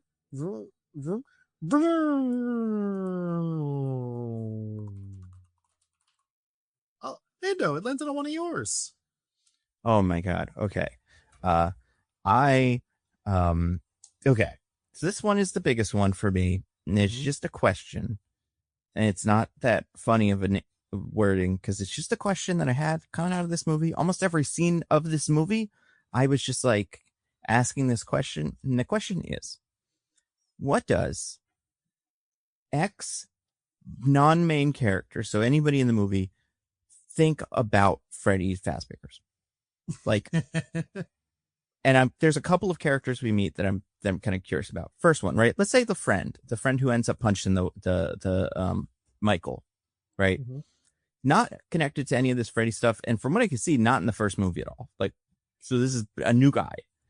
He's from here, I assume, because he takes what's his name to work, right? They like drive to work together. No, he comes to help paint the house.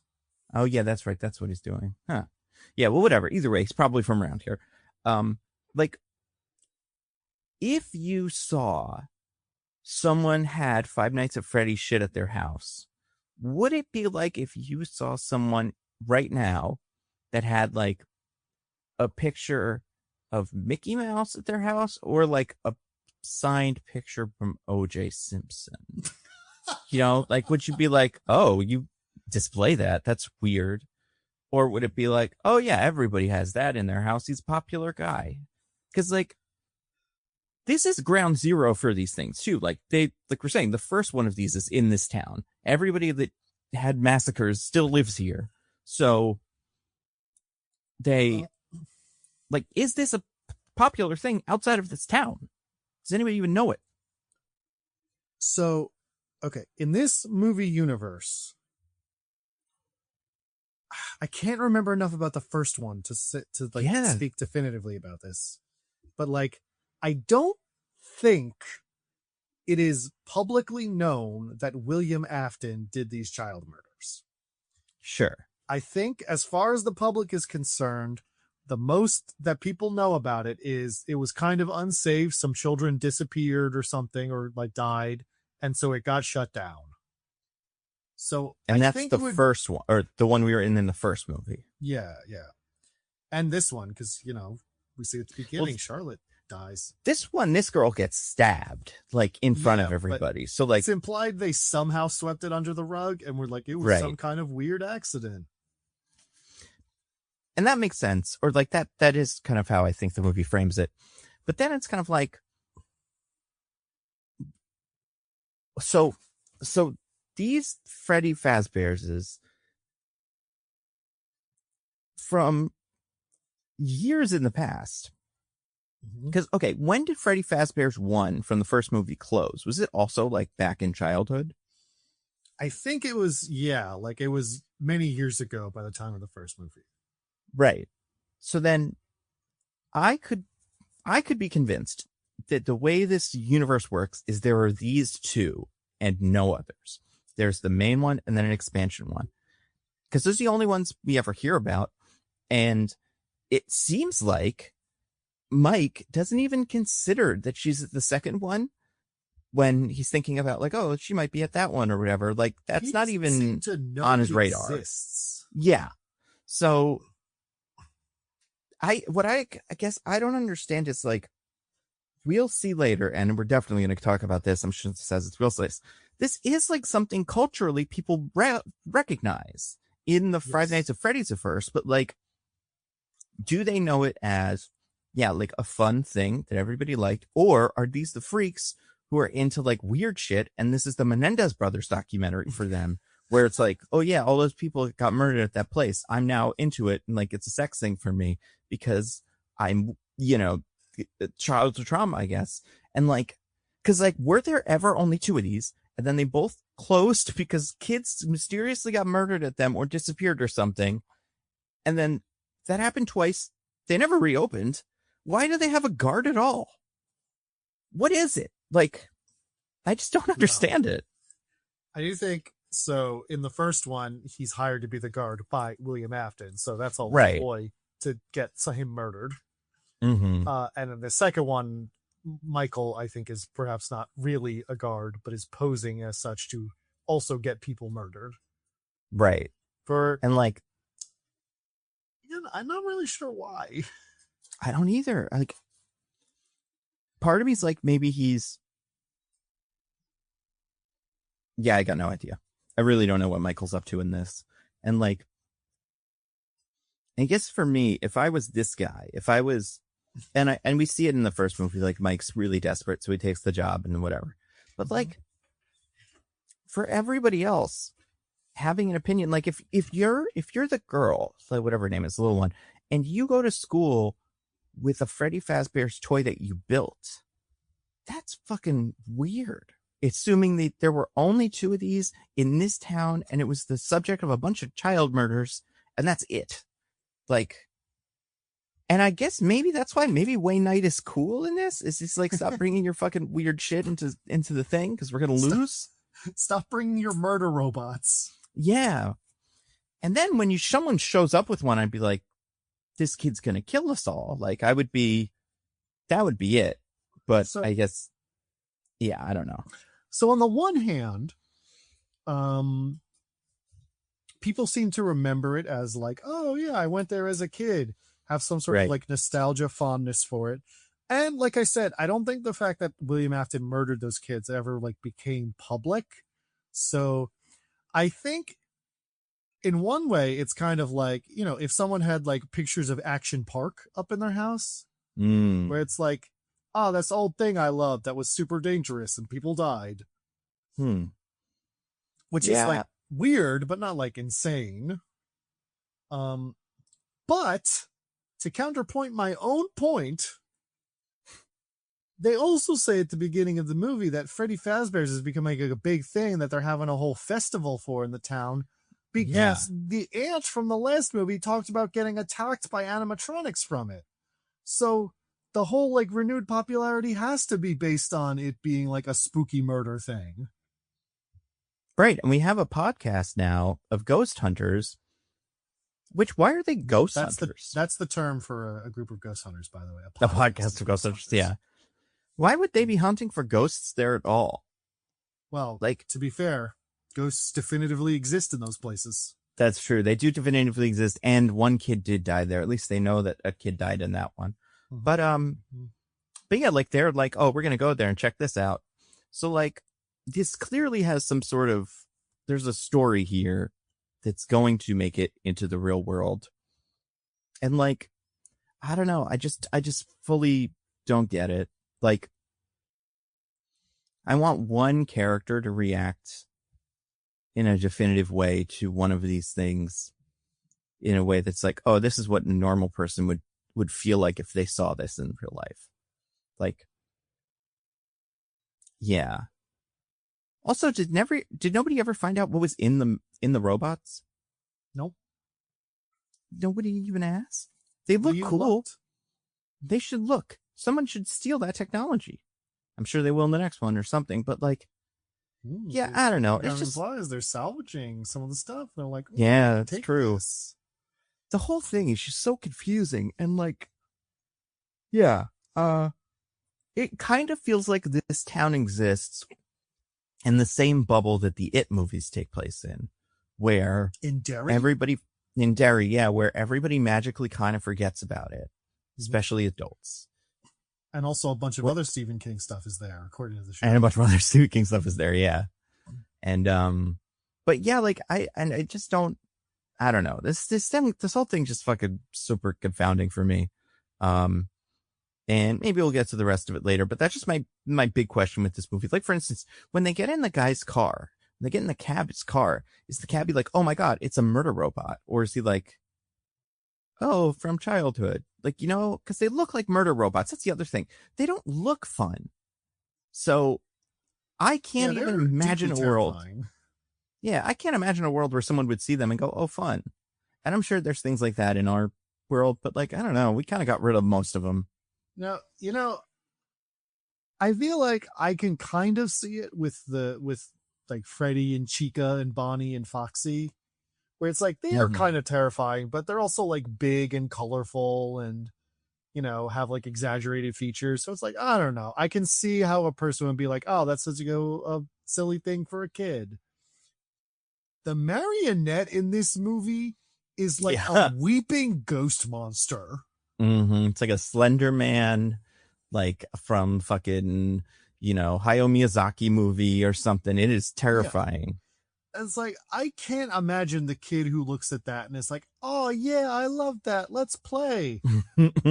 I would have just, if that puppet existed and didn't do anything, there weren't any murders, but I like went somewhere and saw it as like a 5-year-old, I would have nightmares about that thing. Oh yeah. Terrifying. It even has like, cause like, I don't know. I mean, do you have any marionette wheel slices on your side of the wheel? I can't even see them from here, but maybe we'll talk more about the marionette later. Well, maybe I'll save the rest of this. Yeah. Here, let's spin the wheel. Cause I think we'll talk about some of this eventually. Here, I'll spin it. Oh, clunk, clunk, clunk, clunk, clunk, clunk, clunk. Oh, landed on one of yours. This makes sense. Yeah. Wow. Talking about that scene, if not the marionette specifically, I got one here that I alluded to earlier that just says, fuck them kids. Yeah. Let's talk about the adults in this movie. That was awesome that they hate those kids. Kids stink. I mentioned it in my summary, but I really want to put an emphasis on how comically dismissive the parents are in the opening scene. Yeah. Because Charlotte sees a rabbit robot man like take a kid, like lure a kid to the employee area and then like shove him. Yeah. Like it's clearly like not a good thing that's happening. And so she frantically just like runs up to adults that are not, her dad appears to not be there, but like other parents that are there of other children, runs up to them and is like, please, a kid is in danger. I saw a terrible thing. We need to help him. Like being very clear. Like she's not just like being like, you need to help me. There's something. She's like being very clear. A child is in danger of being harmed. I need your help. And the parents are like, go bother someone else. Adults are talking, sweetie. Why don't you go bug your own parents? Like, so obnoxious and so dismissive. It was, I genuinely thought it was funny. No, I agree. That was pretty good. And I think it kind of set up that villain's arc as like kind of reasonable. It's like, she just wants to kill all the parents that didn't listen to her. Like that tracked for me. On the one level, I do get that. On the other level, I think Vanessa at one point specifically says she doesn't even blame my dad. She blames the parents who didn't listen to her. And I'm like, she doesn't blame the person who stabbed her? Yeah. I would blame him first. Like, I might be mad at the parents. I understand being mad at the parents. They really were very dismissive. I'd be mad at the guy who stabbed me first before anything else. Maybe as she like grew up, because I don't know how ghosts work. If like your brain matures, then you turn into like, well, you don't have a brain, you just have a ghost, right? Yeah. So are you always like an 8-year-old or whatever, or do you eventually kind of get the intelligence of a 20-year-old? I think she's mentally still a child. So now I guess she probably would never get to that age where you look at the Five Nights at Freddy's things and go, oh my God, these things are so weird. Like, this guy was like a serial killer. How did I not see this? He was making it so obvious. I feel dumb for going to the serial killer restaurant, and I'm mad at my parents for taking me, but like serial killers are going to serial kill. Like that's not, I can't be mad at him for that. That's the system's fault, really, for putting him in a position where he could do a restaurant. I see. Oh. Yeah. Okay. Yeah. Maybe she's really had the 20 years to like really sit and consider and be like, here's what I think the problem is with society. And it's neglectful parents I have a question related to these parents also. Are the people she's trying to kill in the third act of the movie literally the same people as the parents from that opening scene? Yeah, I think so. I assume because the puppets go to specific locations. Like they're going exactly to this house. So I have to imagine that's the people. See, that's what I think as well. But the ages seem to vary very wildly. That's true. There's the one couple that look like they're in their 60s or maybe even early 70s. Like they're pretty old. Yeah. But then there's another one who has a 10-year-old daughter. Mm-hmm. So it's like, what, 10 years after this event where she was bringing a small child, she had another child? Yeah. Wait a second. Speaking of children, what happened to the kid that didn't get stabbed? Did he die? Like that the stabbed girl was holding? Because the thing is only ever like accident of this child right. that died. Like they never say the other kid died. And but he seems to have gotten him before he was stabbed or anything. So then when she does, he's like conscious, at least in the beginning of this, like getting stolen thing. Why didn't he tell anybody what happened? I don't know. Yeah. In my head, you had to kind of figure both of these kids have to die for this information not to hit the public. But like, I don't think, I think he's knocked out when she gets to him, but I don't think she's knocked out when he's being taken. No, because he's like being lured. He's being child predatored. Right. Yeah, so like, what the fuck is going on with that? And how, in retrospect, the scene where Ghost Charlotte meets the adult who was the kid she saved feels like such an obvious thing to be in the movie, but it's not. Yeah. Yeah. Yeah, I really don't know. I don't, there's no even kind of explanation given for, and this is why it's just like, in my head, I'm like, well, obviously everybody knows the guy did it because it would be so obvious to everyone in there. You'd look behind the curtain when you see somebody got stabbed and you see this guy running around in a big giant metal suit. But it does seem like it is a secret to people. And this place isn't known as the place where all those kids got stabbed. It's like something else. Also, where's the staff? Who's making the pizzas? We do see two staff members at the very start. Because they go up to Charlotte and are like, she's not coming up. The puppet's not coming up for a while. Do you really just going to sit there? And then they're like, she always does this. And then they walk away. And then they never come back. Sure. But also, when we go back to like the area, I remember seeing this. He's like at an industrial sink. Yep. To clean off stuff. And like, there's like knives and shit around, like, cause that's what he's going to use to steal. I'm assuming he's in the kitchen. I can't imagine this place has several kitchens. I imagine there's one. It's not that big of a place. You don't have to make that much pizza. And like, it's operating. So where's all the food coming from? Where are the chefs? Is he the only chef? Maybe the food is also ghosts. Make you think. Yeah. I mean, that feels right. I mean, if it's anything, it could be like that. What's like the legend of like, that they reuse all the pizza at the Chuck E. Cheese's. Maybe that's with, Five Nights at Freddy's is that, but even more economical where like no one ever really eats the pizza. It's just like a big piece of cardboard. I have a distinct memory of when I was very young, 5 or 6 or something, being at a Chuck E. Cheese for a kid's birthday party or something. And we sit down, they serve the pizza, and I take a bite of this pizza, and even this might be the moment when I realized things could be bad. Yeah. Because I take a bite and I'm like, I usually like pizza, but this is bad pizza. Remember when they tried to pretend that they weren't Chuck E. Cheese to do Grubhubs? Yeah. They made themselves Pasquale's Pizzeria or something. Yeah. And then that was awesome. Listen, who doesn't love a ghost kitchen? I mean, this was a ghost kitchen if I've ever seen one. Oh. It was a kitchen made by and staffed by ghosts. So maybe this is the first one of these. They should have been its whole wheeled slice called Ghost Kitchen. Damn it. They should have called these. One of these eventually should be called Five Nights at Freddy's: Ghost Kitchen. It should. That'll be the reboot. Yeah, in like 10 years.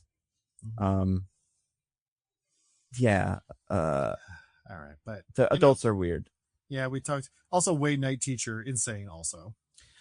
Yeah, I mean, him, like, again, he makes sense in a world where Five Nights at Freddy's is crazy to see in public. Like, it's weird for someone to have it. But, yeah, I don't think that's what this is. So. No, he just thinks Abby's project sucks and wants to win the science fair. A thing I'm not sure even exists. Yeah, it's not usually a competition. Especially because, like, I don't know how old these kids are supposed to be, but they're playing with, like, circuit boards and shit. Like, yeah. They're taking a robotics class and literally, like, building, like, simple robots, which is not a thing I did when I was 11. At least not in actual public school that I attended. Mm-hmm. No, definitely not. Especially not in, like, rural Minnesota. You know, like, wherever this maybe takes place. But I mean, maybe they have a good school system. I don't know. Doesn't seem like it. Maybe Wayne Knight spearheaded it. Yeah, I just cared so much. But anyway, that's enough talk about them as adults. Why don't I go ahead and wind up and spin this wheel again, Nando? Oh,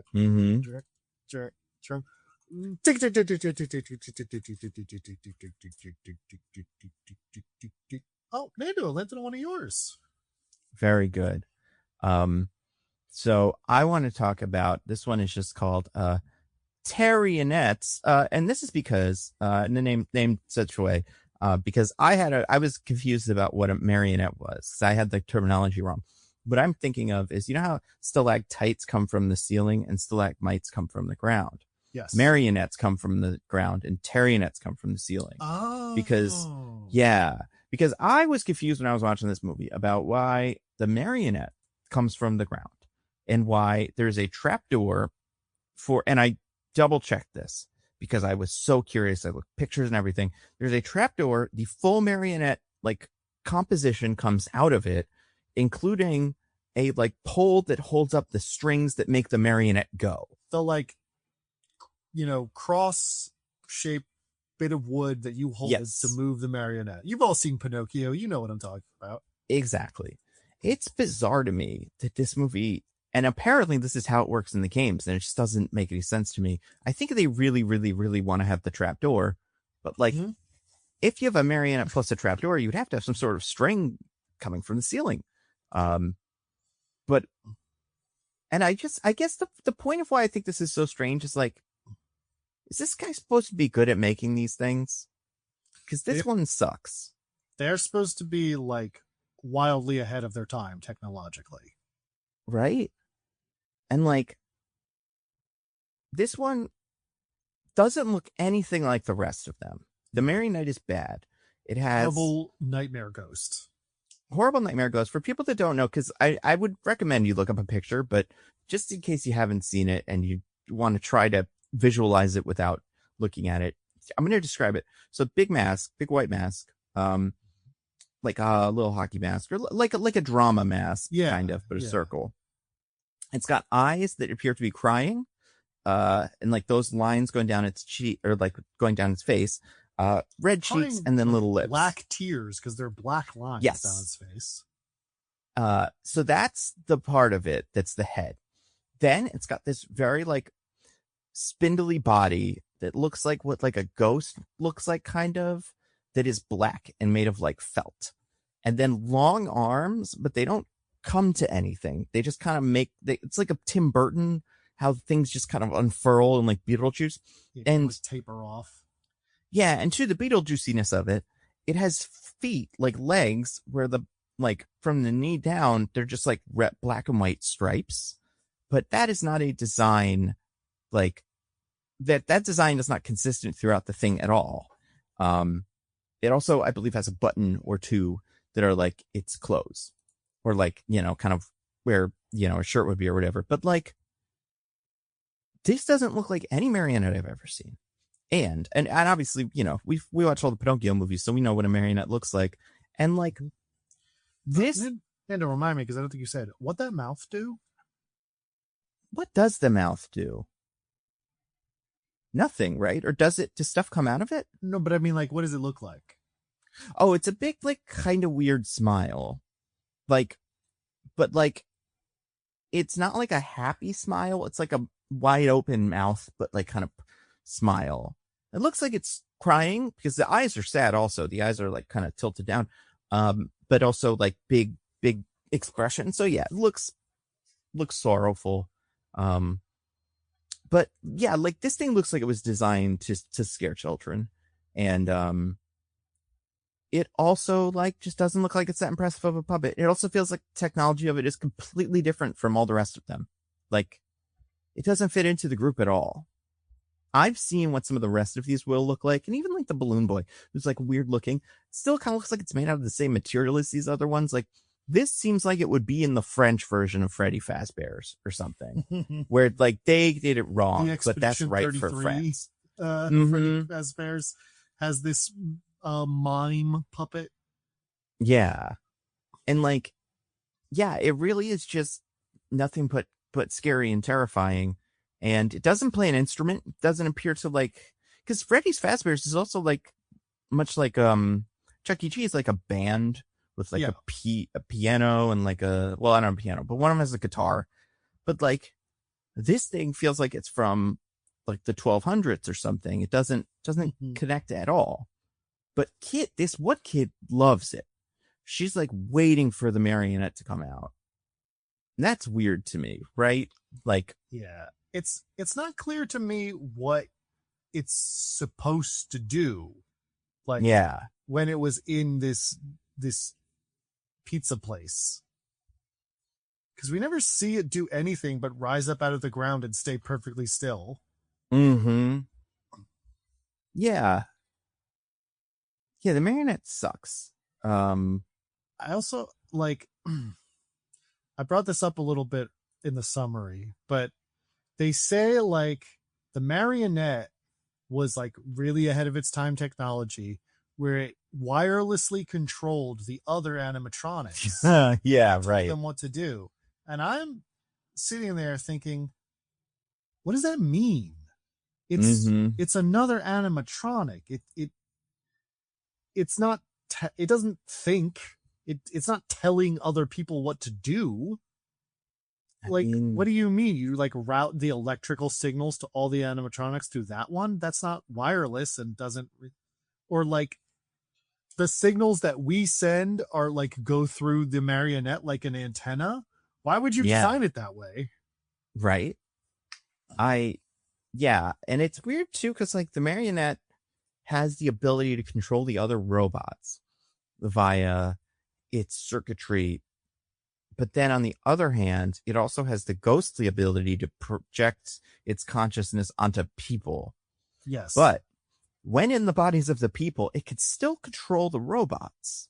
Yes. As if that is like a physical, like a principle of the ghost body and not the robot body. You know what I mean? Yeah. It's weird to me.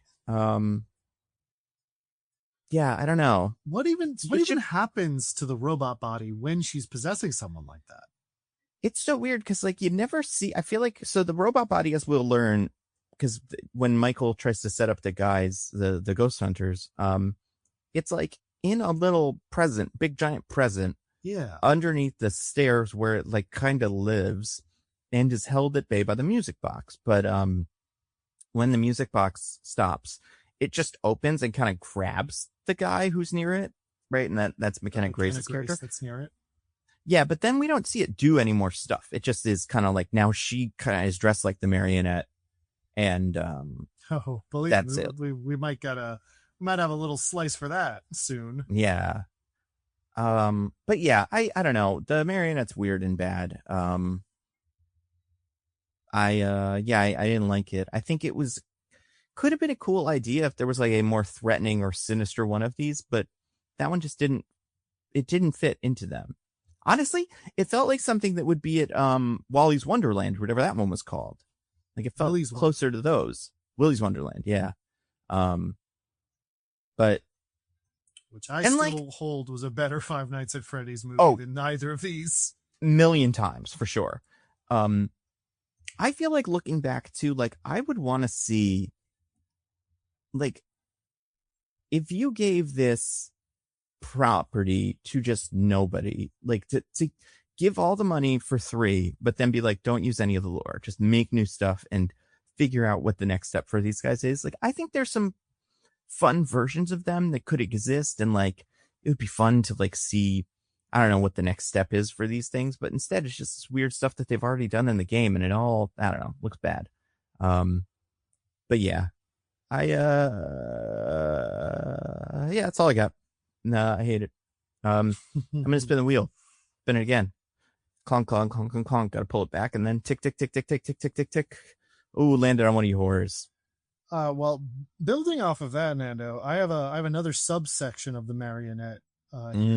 This one's called Mithriganette. Yeah. Oh my god. When the marionette is possessing people, there's a real plastic doll quality to it that, especially when it was McKenna Grace, who's blonde, was like, yeah, I couldn't stop thinking about Mithrigan.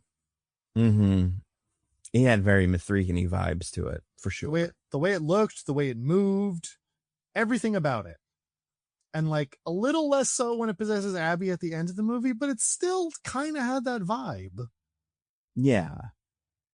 Well, it's like, sorry. I feel like it's the wig. I feel like the wig does so much work for me in making it look like it's her. But yeah, what were you gonna say? And what I was gonna say is, I don't think, and I could be wrong because I didn't look into this too deeply because I wanted to maintain some small shred of my sanity. I don't think this whole possessing people thing is a thing it does in the games. Oh, I can't imagine. It'd be really boring. Like, because then it just turned into a guy is following you and not the big robots. So who cares? So they made up they made up this ability and the visual language of it for this movie. Yeah. So do you think they deliberately made it look like Mithrigan? You know, I do, because I think otherwise it would have taken one of the guys. There's points where it could take a new guy, and you're like, oh, transfer yourself to a man who's just like bigger, because that would be a trade up if you want to kill people. Not that you really need a whole lot of help, because like the marionette can also kind of do like magic, fucking the ring, slithering around and stuff. But that would be the only reason you would expect anyone as the marionette would want to switch bodies. But they never do it. It never goes to a guy. It only goes to women who can have the hair. And also I feel like because the marionette has the black and white striped socks, it has the same kind of stockings that I think Mithrigan has too. So that also I think adds to the look. They give her glowing eyes. That's the one big difference. And maybe that happens to Mithrigan at some point, but it's mostly like, that I think is specific to this. But yeah, no, I don't know how intentional it was, but I don't think it was. I don't think there's a world where there's not a guy in that first meeting that's like to himself, like, oh, we're going to make Mithrigan. But then by the second meeting, you're like, well, I don't want to talk about it now because I'll look dumb for not saying it before. And then everybody just kind of lets it go, I follow-up question about this whole phenomenon. Why does the marionette possess people? I don't know, because it's easy, because it makes it easier for the movie. I assume that's the whole explanation. It's just so that instead of having to do robots, we can put someone in makeup and have them dance around and like do horror movie stuff. I mean, probably, but like thinking about it, I don't think there's a single moment where it makes what it's doing any easier. Like where it makes what the marionette is doing easier, or what? Like in the logic of the movie, like in the universe, I don't think it ever is helpful to the marionette that it's possessing someone. I guess the only reason the marionette seems to have to possess people is because it is a stationary robot. It can't move around, so it has to take a body, I guess. That might be it. But doesn't it? But it moves to kill McKenna Grace, or to it's just like her next to it. I think it just like kind of jumps on her and then grabs her into the box. Like, I think it has some motion, but I don't think it could like walk down the street. That's my guess. But like the way you figure a thing like this would work, because the way it's described as it's the one that can control all the other ones, it's just going to hack shit or something. And that's going to be how it affects the outside world. Because like it can do computers and it can like shut down computers. But also if this takes place in like 2000 or whatever, it's much less of a big deal if it can hack into the machines, because no one's using them for things like we would be now. And I just had this thought. So it's possessing McKenna Grace when Vanessa comes to stop her the first time. Yep. And then it like beats up Vanessa and like has her held hostage or whatever. And then it needs to lure Abby in to type in the perimeter lock code. But she's possessing a human. And like we see later, she has kind of like long, dangly, little tapered finger things, which are not ideal for typing, but I think she could do it. So why does she need Abby? Why does she need Abby? I guess she does threaten Abby to get Vanessa to give her the code, but I don't know. Right, because she doesn't have the code. Right, but Vanessa's the one who has the code, and she has Vanessa already. Right, yeah, but I think that makes sense what you said before. Like Vanessa would have given it to her, but she can't. But Vanessa wouldn't have given it to her without. So like, yeah. You'd get the same thing out of this if Abby was just in a room playing with the Fazbear one that they don't know is a villain yet. And then the marionette's like, see, look what we could do to her. She doesn't need to be doing the numbers pushing, but I guess it's just more convenient that way. I guess. Well, I think it's about time to spin that wheel again, Nando. Hell yeah. So I'm just gonna...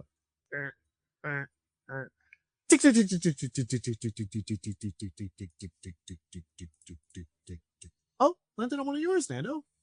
Okay, so this is my biggest question coming out of the movement. My biggest, like, small individual question. And this wheel slice is just called the Bear Pit at FozCon.